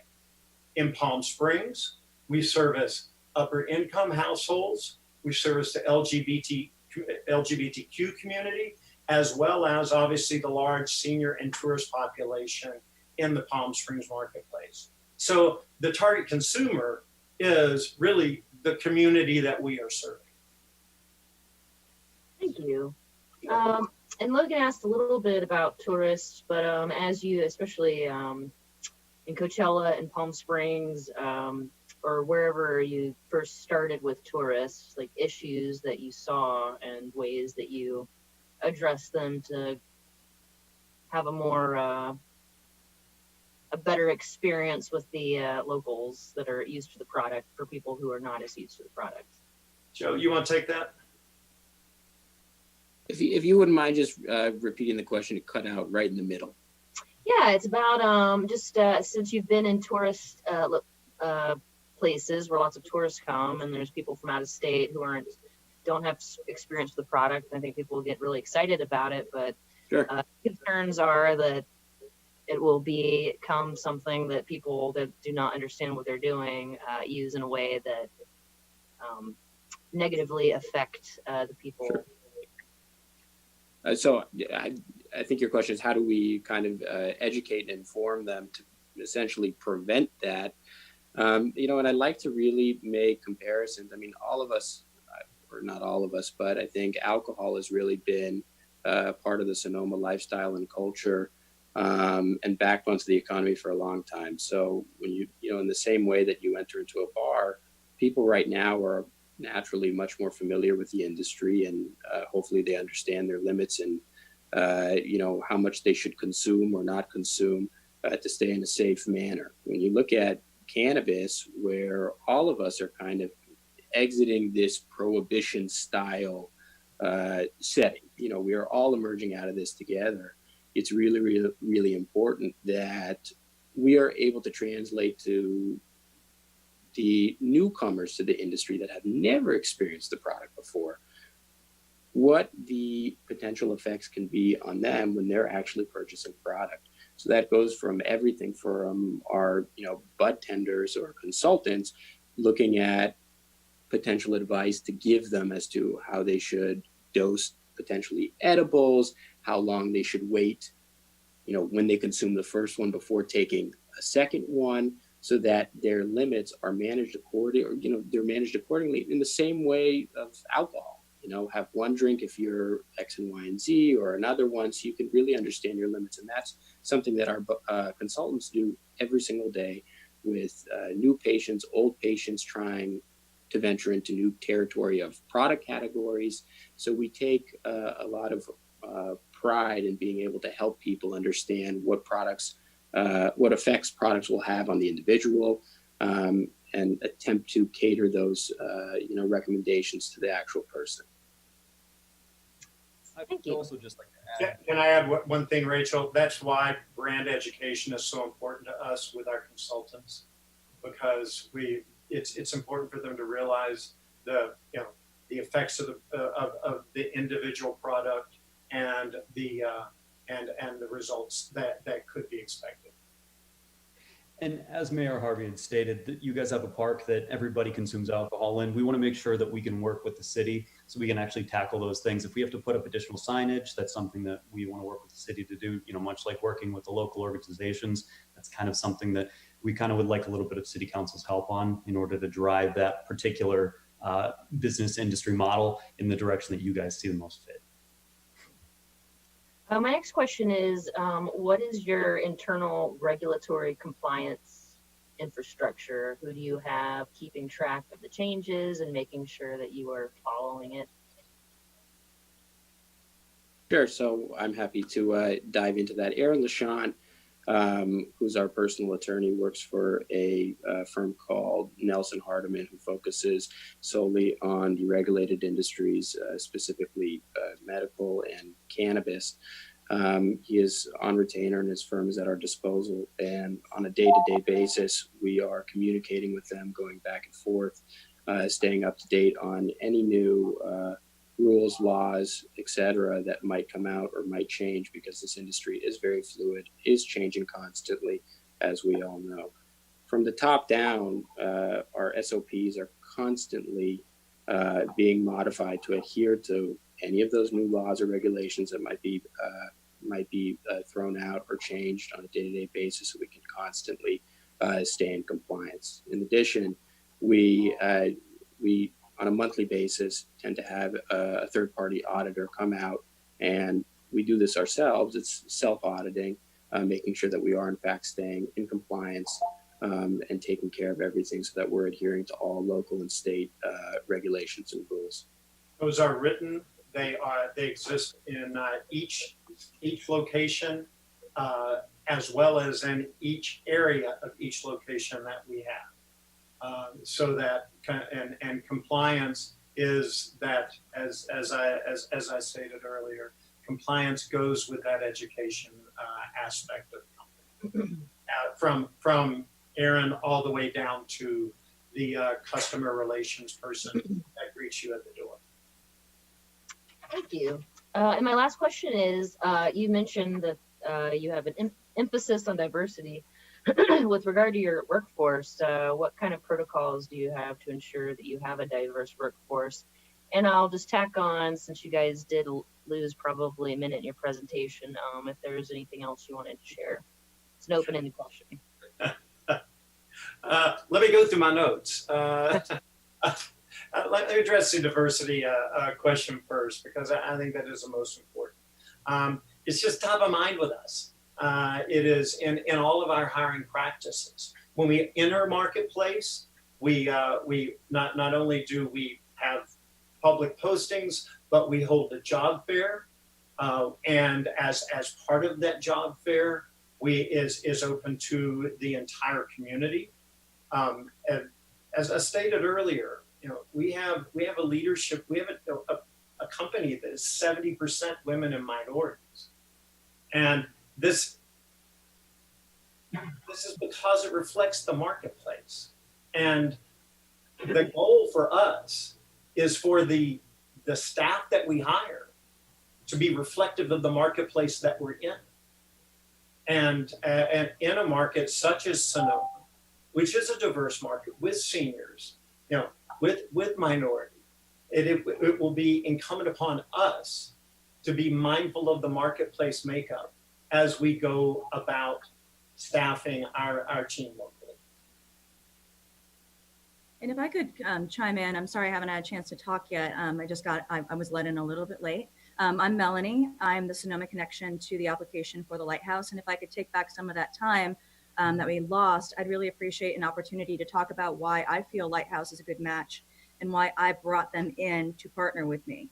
Unlike other applicants that you've met tonight, they were reached out to by various entities. And I want to make it clear that as an industry expert, I actually reached out to Lighthouse. So in my capacity at CannaCraft, I got to know every single dispensary up and down California, as well as Colorado, in some parts Washington, and got to see a lot of operators and how they operated. And there's a very big variation in quality all over this industry. I think all of you maybe have seen that, a glimpse of that just through this experience in and of itself. So the things that I love about Lighthouse that I really want to emphasize is this personal experience. Brad had talked a little bit about that Nordstrom experience. I just want to make sure everyone's clear that when you go into Lighthouse and you talk with a consultant, that person is there to help guide and educate you through that experience. So this isn't something where you're self-educating. This is actually a one-on-one experience where people feel catered to and are able to really discuss their needs, be heard, and actually be kind of pointed in the right direction. And we know that this is a process. A lot of people, the first time they're dealing with cannabis, they're unsure. Slow and low is always the way to go. We don't want people coming in and buying extracts their first time into a dispensary. So it's all about that education and that customer service. And then the other part that was very important to me as the event director of the largest cannabis company in California is I got to see all the other dispensaries and how much money they were spending in their local economies. I got to see that through sponsorships. I got to see that through various aspects, give back programs and whatnot. A lot of programs are really great. They have compassion programs where they give free product or reduced price product for people who maybe are in cancer treatments and can afford that. That's kind of the industry standard. But what I saw with Lighthouse was every time there was any community event, they were there, and they were there in spades. So we're talking about the fact that they opened their flagship Palm Springs stores during Pride in Palm Springs. And that's a nod to the community. It's a give back to the community. And from that events perspective, that's what I really saw and appreciated. I think they're a very ethical company. And I can share just a quick story of the time that I knew they were going to be a good partner was right when I met Joseph about 2.5 years ago. I went with Joseph when he visited Canacraft and his sister out to lunch. And at that time, some of you, if you have any research that you've been doing, you may know of a company that was kind of coming in strong, very powerful.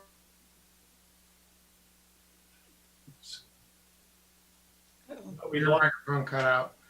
I was the one that asked the opening question, but I recognize that in fairness, we should return to. Thank you for that. Thank you for the opportunity.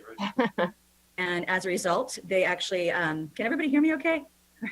We need to wrap. Yeah. Okay, so yeah. So I just want to say that other companies selected to have that brand on the shelves and it didn't matter to them. Right after I told that story to Joseph and his sister, they pulled those products from the shelves the next day. So it's an ethical company that gives back to the community and one that I think would be a great match for Sonoma based on personal experience. Thank you. Thank you.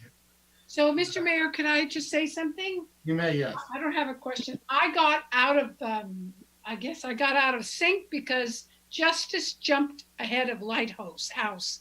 So I don't know how that was decided, but the way the presentation went, it was supposed to have been Coastal, Lighthouse, and Justice. So it went out, and that's why I sort of got lost. So I just wanted to let you know. Well, and now you know who we are. I know, but you were supposed to come in on second. You were I just supposed thought to. you were doing. I just thought you were doing extensive research on the subject here. Go ahead.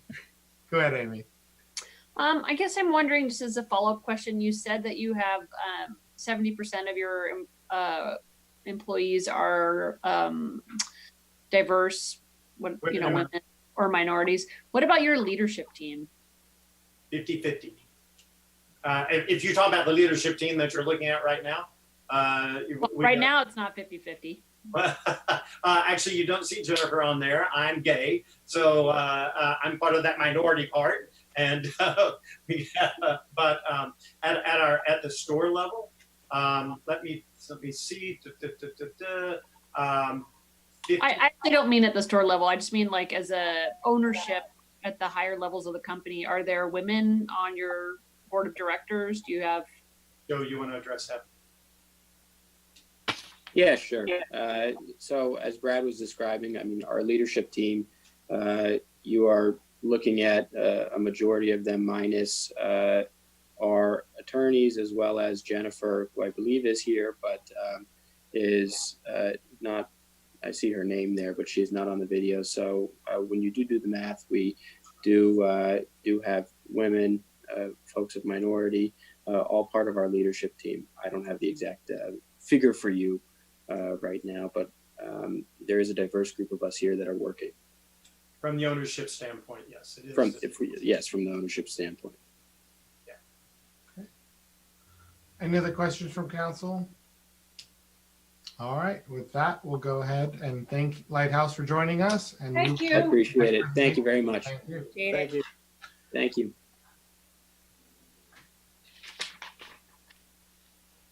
So Mayor Harvey, the next group of applicants is Spark. Spark.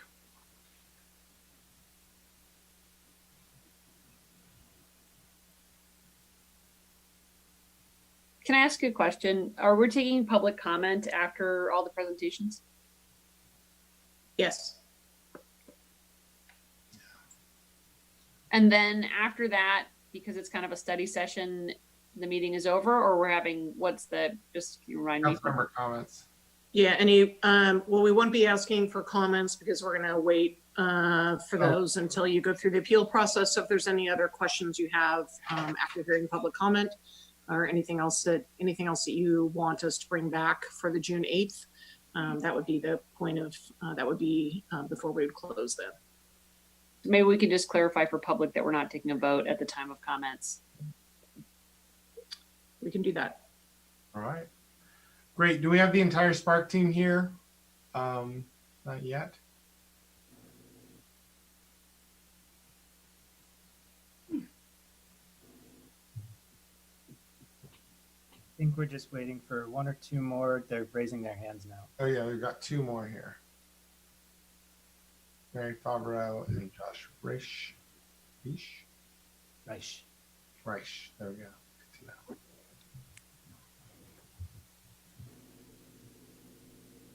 All right, great. Well, welcome, Spark. Go right ahead. Great. Thank you, Mayor Harvey, council members, and staff. We really appreciate the opportunity to present to you this evening. My name is Amy O'Gorman Jenkins, and I'm a partner in Spark Sonoma. I want to begin by providing some brief background on who we are and why we are best positioned to partner with the city. We bring a level of expertise and commitment to the community that is essential to any business operation, particularly one as heavily regulated as cannabis. Eric is a leading expert in cannabis with over 20 years of experience working in the industry in Sonoma County as a dispensary operator, farmer, and advocate. Sean brings almost 20 years of retail and supply chain experience, having provided strategic guidance to top global brands. They run several successful business operations, including 5 dispensaries, where they have developed protocols and policies in direct collaboration with local law enforcement and stakeholders. I'm a 25-year public policy advocate with 14 years of experience working in local government. Working with the League of California Cities and the California Police Chiefs Association, I wrote the legislative framework for medicinal cannabis, which later became the blueprint for Prop 64. I chose to partner with Eric and Sean because they share the same values and commitment to our community. We are local residents. Eric and Sean live in Glen Ellen, and I am a lifelong Sonoma resident. My family has lived in Sonoma for 49 years, and my brother and I were born and raised here. I believe this is an important point because it brings a level of transparency, accountability, and community investment you won't necessarily see from our competitors. So we hope to have the opportunity to partner with you ongoing, and I'll hand it over to Eric. Good evening, Mayor Harvey, council members, and staff. My name is Eric Pearson. I'm the founder of Spark, one of the owners on this application. Thank you for the opportunity to speak with you today, despite these challenging times. I'm going to speak to slides 3 and 4. I've been operating for 22 years in Sonoma County, and Spark has been operating 12 years in Sonoma County. We are a Sonoma County company. Sean and I live 10 miles north of Sonoma in Glen Ellen, and Amy lives in Sonoma.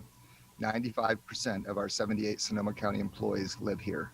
We biodynamically farm in Glen Ellen. We manufacture in Santa Rosa. We operate 2 retail stores in Sonoma County. We prioritize other local companies in our retail stores, companies whose founders are our friends.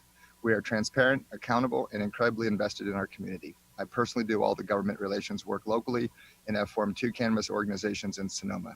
Sonoma Valley Cannabis Enthusiasts is for the community members at large who are interested in cannabis, and CBASC is redrafting the Sonoma County ordinance that will leave the community with one of the most progressive ordinances in the world. We're committed to furthering cannabis while balancing the needs of our neighbors and the community at large. I look forward to working with you all, and thank you. Hi, my name is Kelly Rogoff. I'm the VP of Finance for Spark.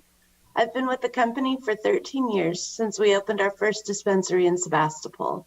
I've been a Sonoma County resident for 30 years and raised my family here. Spark has deep roots in our community. Between wages, taxes, and supporting local businesses, Spark paid over $9 million directly into Sonoma County last year alone. The exponential economic impact of this ranges from $22 to $45 million infused into the local economy. Spark has donated, often in an ongoing manner, to over 100 local organizations, from schools to community services and outreach programs. Spark will directly infuse $6.7 million into the city of Sonoma in the first 5 years of operations, between wages, city taxes, and supporting local businesses and community outreach. Sonoma is in a position to carefully plan and consider how to address the rapid growth of an industry experiencing an influx of venture capital investment. Many out-of-state companies, beholden to their investors, make decisions based on shareholder desires rather than employee and community well-being.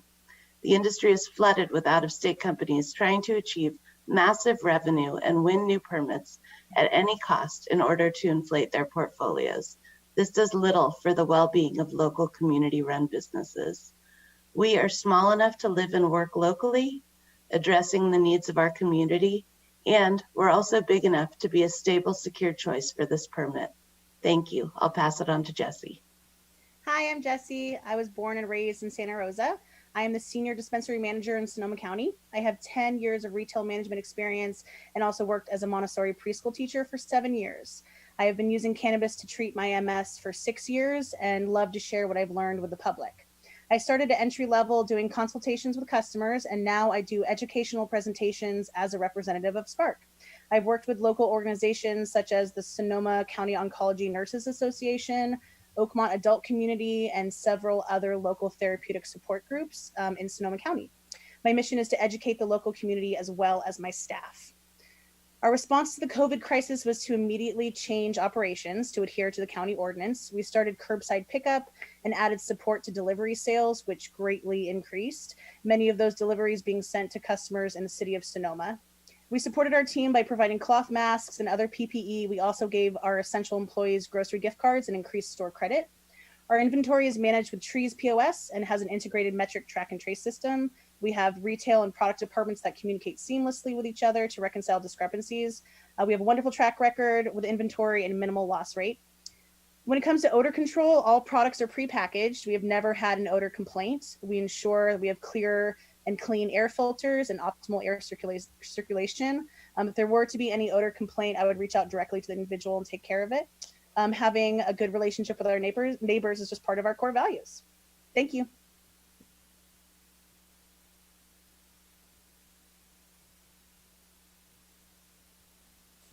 Is that the conclusion of the presentation? Josh? Is Josh unmuted?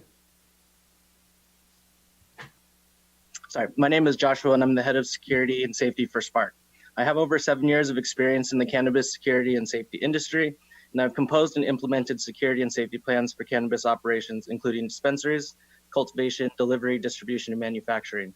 Spark's approach to security is focused on being preventative and proactive, and Spark has an incredible track record of security and safety with no major breaches. Spark works to cultivate and develop lasting and meaningful relationships with local municipalities, local law enforcement, community groups, state regulators, and neighbors. Spark commits itself to be a force of good for the neighborhoods and communities we are located in and does not allow nuisance activity of any kind. At our Sonoma County locations, our safety team patrols our parking lot, neighboring businesses' lots, and the residential neighborhood multiple times a day to ensure there is no loitering, littering, loud music, cannabis redistribution, and consumption within the vicinity of our dispensaries.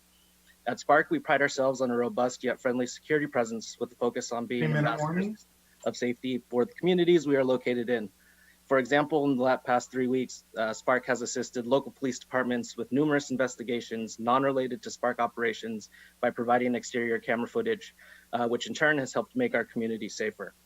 Spark utilizes sophisticated security camera systems, alarm systems, lighting, physical design, local security patrol and monitoring companies, the hiring and training of quality security personnel, and ongoing safety security training of all of our employees to help secure the premise, employees, customers, and the neighborhoods we are located in.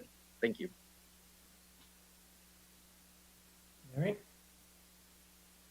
Hi, I'm Mary Fabra, the Executive Director of the Sonoma Valley Education Foundation, and we're looking forward to working in partnership with Spark as funding some of our programs. And as most of you know, public schools and students are chronically underfunded in California.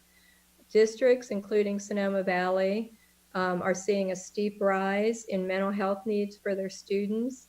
At the same time, state funding is being slashed across the board, and districts are struggling to address not only academic needs of the students, but these mental health and social emotional needs.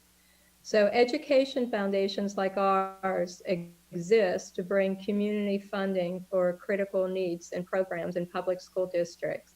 We often partner with local businesses to fund programs on either one-off or multi-year basis. So in partnership with Spark, additional funding would be made available through the Sonoma Valley Education Foundation to develop and support mental health programs within the Sonoma Valley School District. Excuse me? Thanks. We'll move on to Joe now. I appreciate it, Mary. So 1 minute warning. I'm just kind of letting people know. Oh, okay. Thank you. Go ahead, Hi, my name is Joe. I'm the Vice President of Human Resources with Spark. I'm a longtime Sonoma County resident and a Northern California native. At Spark, we believe that our team members are our most valuable resource. We're not only committed to prioritizing local hiring, it's already been our standard for over 13 years. We understand the importance of having a team that's invested in the communities that we serve. In addition to that commitment, we're endeavoring to have at least 30% of our recruitment be equity individuals who are residents that have been disproportionately impacted by the war on drugs. We're dedicated to promoting diversity and inclusivity and use many methods to recruit a diverse workforce. The vast majority of our team are people that are considered those vulnerable populations, people of color, LGBTQ folks, single parents, women, differently abled people. We've actually had several transgender team members who have felt safe and confident enough in transitioning while employed with us. Over the years, we've hired great team members from local labor organizations that serve vulnerable populations, including Becoming Independent and La Luz. 100% of our management are from internal promotions, with nearly all having become entry-level roles. Thank you. Thank you. Thank you so much. I'm sorry, it's tough to keep the 10 minutes. It really is. Yeah, it sounds like a ton of time, but you got a lot going on. All right, we'll cover it in questions. All right, council member questions. I have my one Go question. for Could it. somebody, thanks. Could somebody let me know what the expected traffic is? Sure. So in year one, we're anticipating an average of 28 people per hour, or by the end of year one, 28 people per hour, 223 per day. By the end of year two, 36 per hour, 285 per day. And by the end of year three, about 50 per hour, or maxing out at 403 per day. Thanks. And that's actually split customers. So that's actually split between delivery and pickup in store. And currently our average in Santa Rosa and Sebastopol is running around 30 to 40% delivery at the current moment. So as COVID shifts, we'll see that shift back to in-store. Mm-hmm. Thanks. I have a few questions. May have heard them before. First, could you describe your brand identity and who your target customer is? And it's partially aimed at, there's a lot of cannabis businesses popping up around the county, and sort of like what the unique identity and target that you guys are hoping to do. Thank you. This is Eric speaking. Approachable, safe, honest. We serve everybody. Our track record hopefully speaks to that. You know, having started as a cultivator working in San Francisco, connecting with Maitri AIDS Hospice was eye-awakening. We run a compassion program and serve those individuals who are still hospice or respite in San Francisco, have for 15 years, go there every two weeks. We'll bring that to Sonoma as well. Our vapor lounge in San Francisco focuses on harm reduction, ex-alcoholics who would normally hang out and socialize in a bar, who have using cannabis as an alternative, are able to socialize in a safe setting. Elderly we serve. Our new website is actually, we can actually go in and help. A user can say, we need some assistance. So if an elderly person doesn't know how to get around the website for delivery during COVID, we can actually take over their browser and help them through the technology, which is very difficult for our elders. Immobile people, the delivery, if you check out our website, you'll see that it's second to none as far as usability. So we can serve the people who can't get out. Poor people, people with less money. We actually grow cannabis ourselves. We grow it right here in Sonoma Valley. We're able to take our best organic cannabis that may be smaller pieces or leaf in some situations to make edibles, but we can offer a super low cost product. In fact, we have a brand called Farm Direct, which focuses on a lower cost, safe and affordable cannabis for lower income patients. Tourists, we're well versed in working with tourists, especially in San Francisco, where hotels send tourists to our vapor lounge. In Santa Rosa and Sebastopol, obviously, we've been working with tourists for many years. LGBTQ members, Pride Month, we have a special Cards for Cause for our veterans, for LGBTQ members. Is that, I think I'll stop there.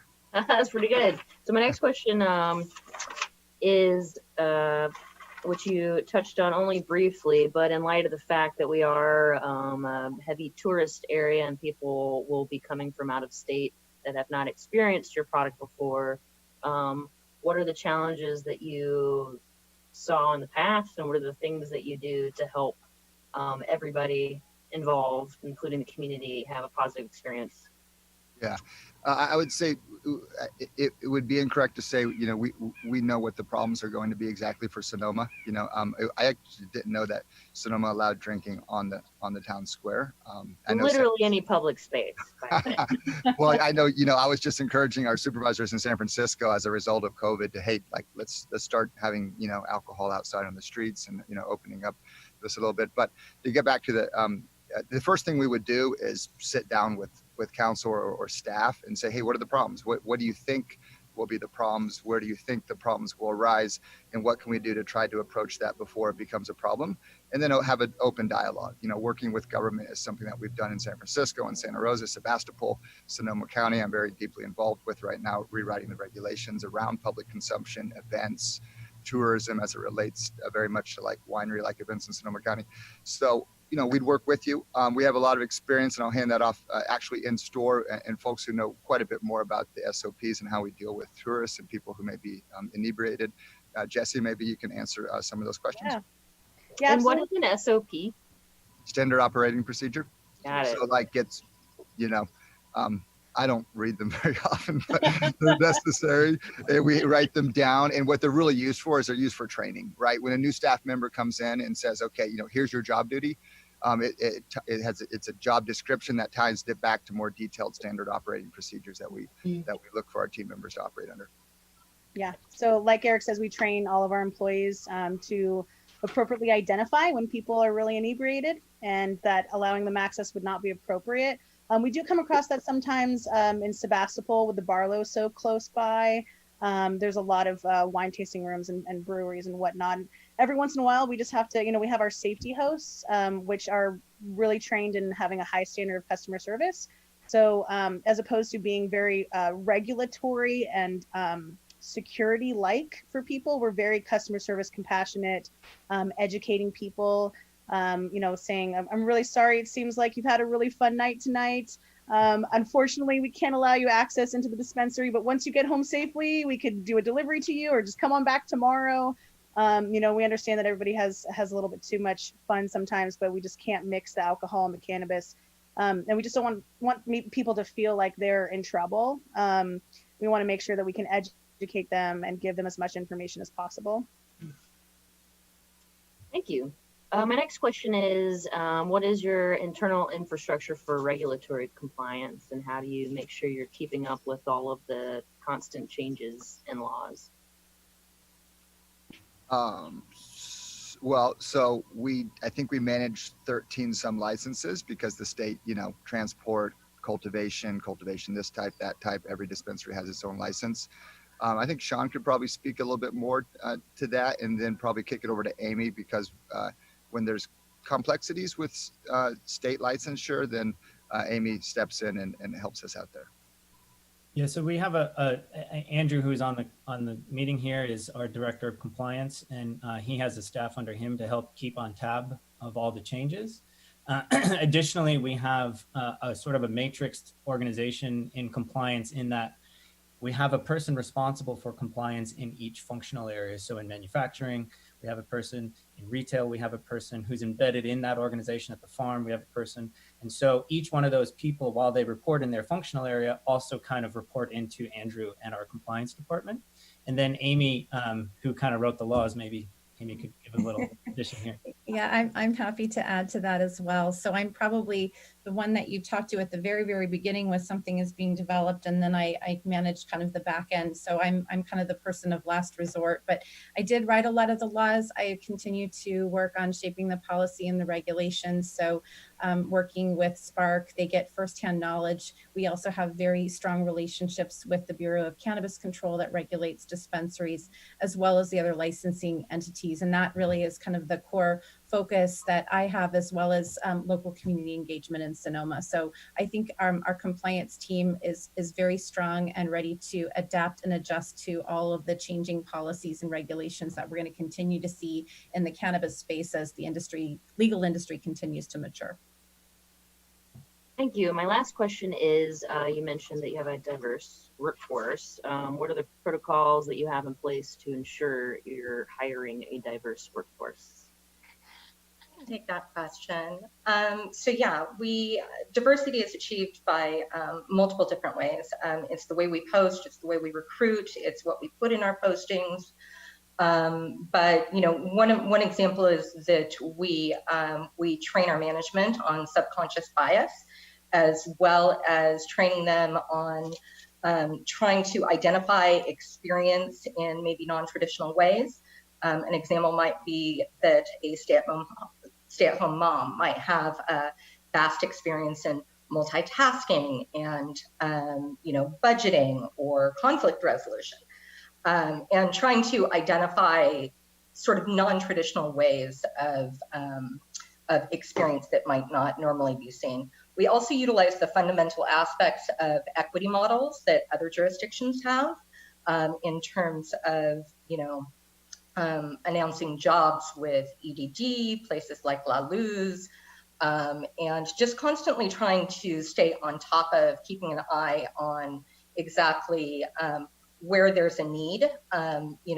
One of the things that I heard talked about over and over again is female leadership. I believe that we're about half and half in our directorial leadership. And I would say that when I last went through and was looking at the self-reports and the EEOC information we are about 70% of our staff members are actually people of vulnerable populations. So people of color, LGBTQ folks, single parents, that sort of thing. So it's something that we are really very passionate about.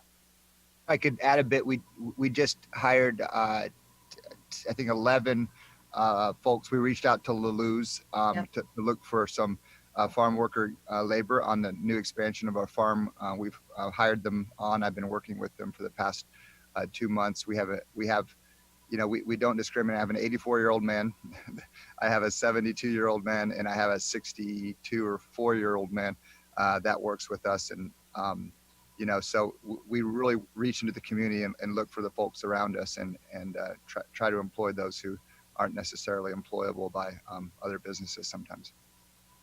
So, Mr. Mayor, I have a question for Josh. Josh, now, are you involved with security? Is that what I think I'd heard? Yes, ma'am. Okay.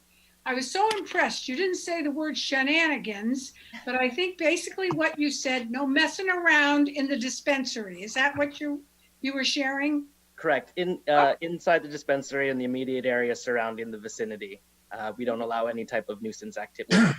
That's the word I was looking for. Shenanigans is the best I could come up with, but thanks, Josh. Great, thank you. So I have 2 questions. One, we have a large Latino population throughout our valley, and I was wondering, a lot of people talk about education and all that about the medicinal properties of cannabis and how to use it and things like that. Do you provide information about your product in both English and Spanish, and do you make an effort to have bilingual workers at your stores? Essie? Yeah, I mean, we definitely do have several bilingual retail employees that are able to do consultations with people. Yeah, we invoke that all the time. As far as the paperwork that we have and things like that, yes, we do have it in 2 different languages. Sometimes we bring them out as needed. Of course, we serve the population that we're in. So, in Sonoma, of course, we would have it as a standard option for people because of the community there. Yeah, absolutely. It's definitely something that I look for when I am looking at resumes. It's definitely a perk. Absolutely. And then the other question that I have is one of the things that kind of bothers me about the way that the cannabis industry works is the requirement to have these to-go, the to-go child-proof bags are beneficial because they protect from children opening them, but they are negative in that they create a lot of waste. And so are there ways that your company employs or practices that you employ to reduce waste from these bags? It's really, from the packaging perspective, it's darn near impossible until Amy, convinces Sacramento otherwise. From the cultivation and the production. You know, we look at, you know, cannabis when it's delivered to the consumer, it's got a lot of packaging around it, but you have to go all the way back to, you know, where did that cannabis come from?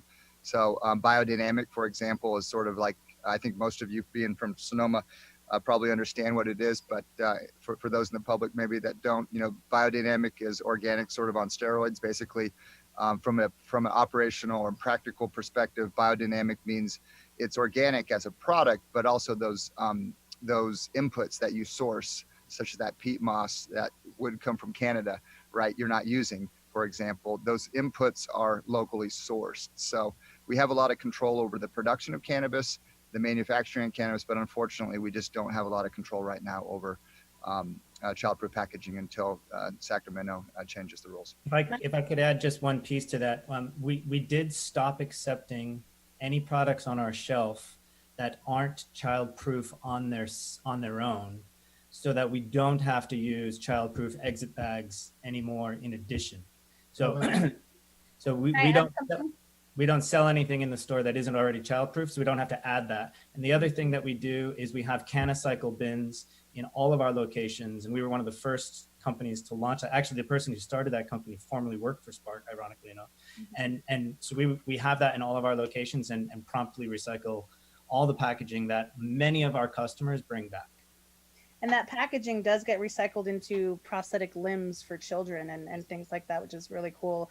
And the members really do, the customers really do like seeing that, and will often like come in with big old bags filled with packaging and dump it off to us. Great. Great. Awesome. Thank you. Do you have any other questions from council? No? All right. Nope. Great. So thank you very much, Spark. I appreciate your time and your effort for this presentation, and thank you. Thanks for the opportunity. Thank you. Thank you so much. And so then we'll go ahead and let these guys go, and then we're going to public comment.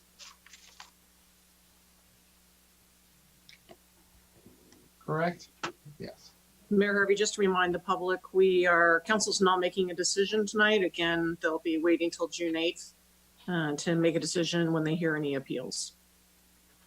Great. So I'll go ahead and open up for public comment. If you'd like to make a comment, please raise your hand. And if we have any written comment, we'll also read that as well. Did we have any written correspondence or comments? No, Mayor Harvey, there are no email public comments. Very good. I'm seeing no one raise their hand right now for public comment. It looks like most of our people in the chat we have Celeste Winters. Celeste? Bring her in. And go ahead, you're on with us. Hi, thank you, Mayor Harvey. So I've spent some time listening to the presentations, but prior to the meeting, I also spent some time researching each of the applicants, including the applicant that withdrew, because I want to get a sense of who's applying and what they're presenting, and then sort of make my decisions from there. As everybody knows, I've been a very vocal supporter of us having a dispensary in Sonoma, and for Sonomans to have access to it. I myself suffer from acute fibromyalgia. I use cannabis in conjunction with my physician and with acupuncture, as well as with pain medications, to lessen the amount of pain medications that I take, and to be able to function and raise my children and do my job and do all the work that I do. That all being said, I also believe that people have the right to use it because they're adults and they choose to.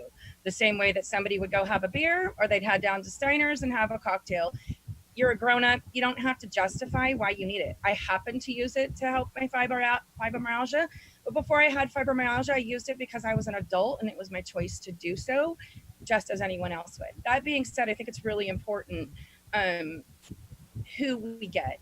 I'm a little concerned. One of the candidates mentioned something about bringing their attorneys in to help prevent a dispensary in every corner. And that's really concerning to me, because as we evolve in our opinions about cannabis, and as we open things up for opportunities for others, I hope at some point we can have more than one dispensary within the city limits. I hope that we loosen some of our preconceived notions about what a dispensary is, and that we can open the market up for others to have opportunities. And I'm very concerned that somebody applying would immediately come in and be offering their attorneys up to prevent, quote unquote, one on every corner. I think that's actually very alarming. And so as a Sonoma Valley resident, I just want to bring that to your attention. I hope I misunderstood what they said. And I hope that that's not something that happened. I do like what Lighthouse has presented. I like what I've researched about them and what I found about them. I think that they come from an area with demographics that are very similar to ours. The Coachella Valley has very extreme poverty, but it also has extreme wealth. So I think that they would be a good fit, and I like what they had to say, and I liked their presentation. And I think that we need to be very wary about who we bring in and making sure that they're willing to partner with others and that they're also not wanting to lock the market down themselves. Thank you, Celeste. Anyone else for public comment? We've got Endora. Hi, I just have a short comment to make, and that is, as a medical patient, I have used several of the dispensaries that are applying for permit. A couple ones I'm not familiar with, but I can say that Mercy has always been my favorite because it has the lowest prices of all of them and probably the largest variety. And to me, that makes quite a bit of difference. And I can leave it from now. Thank you. Thank you. Anyone else for public comment?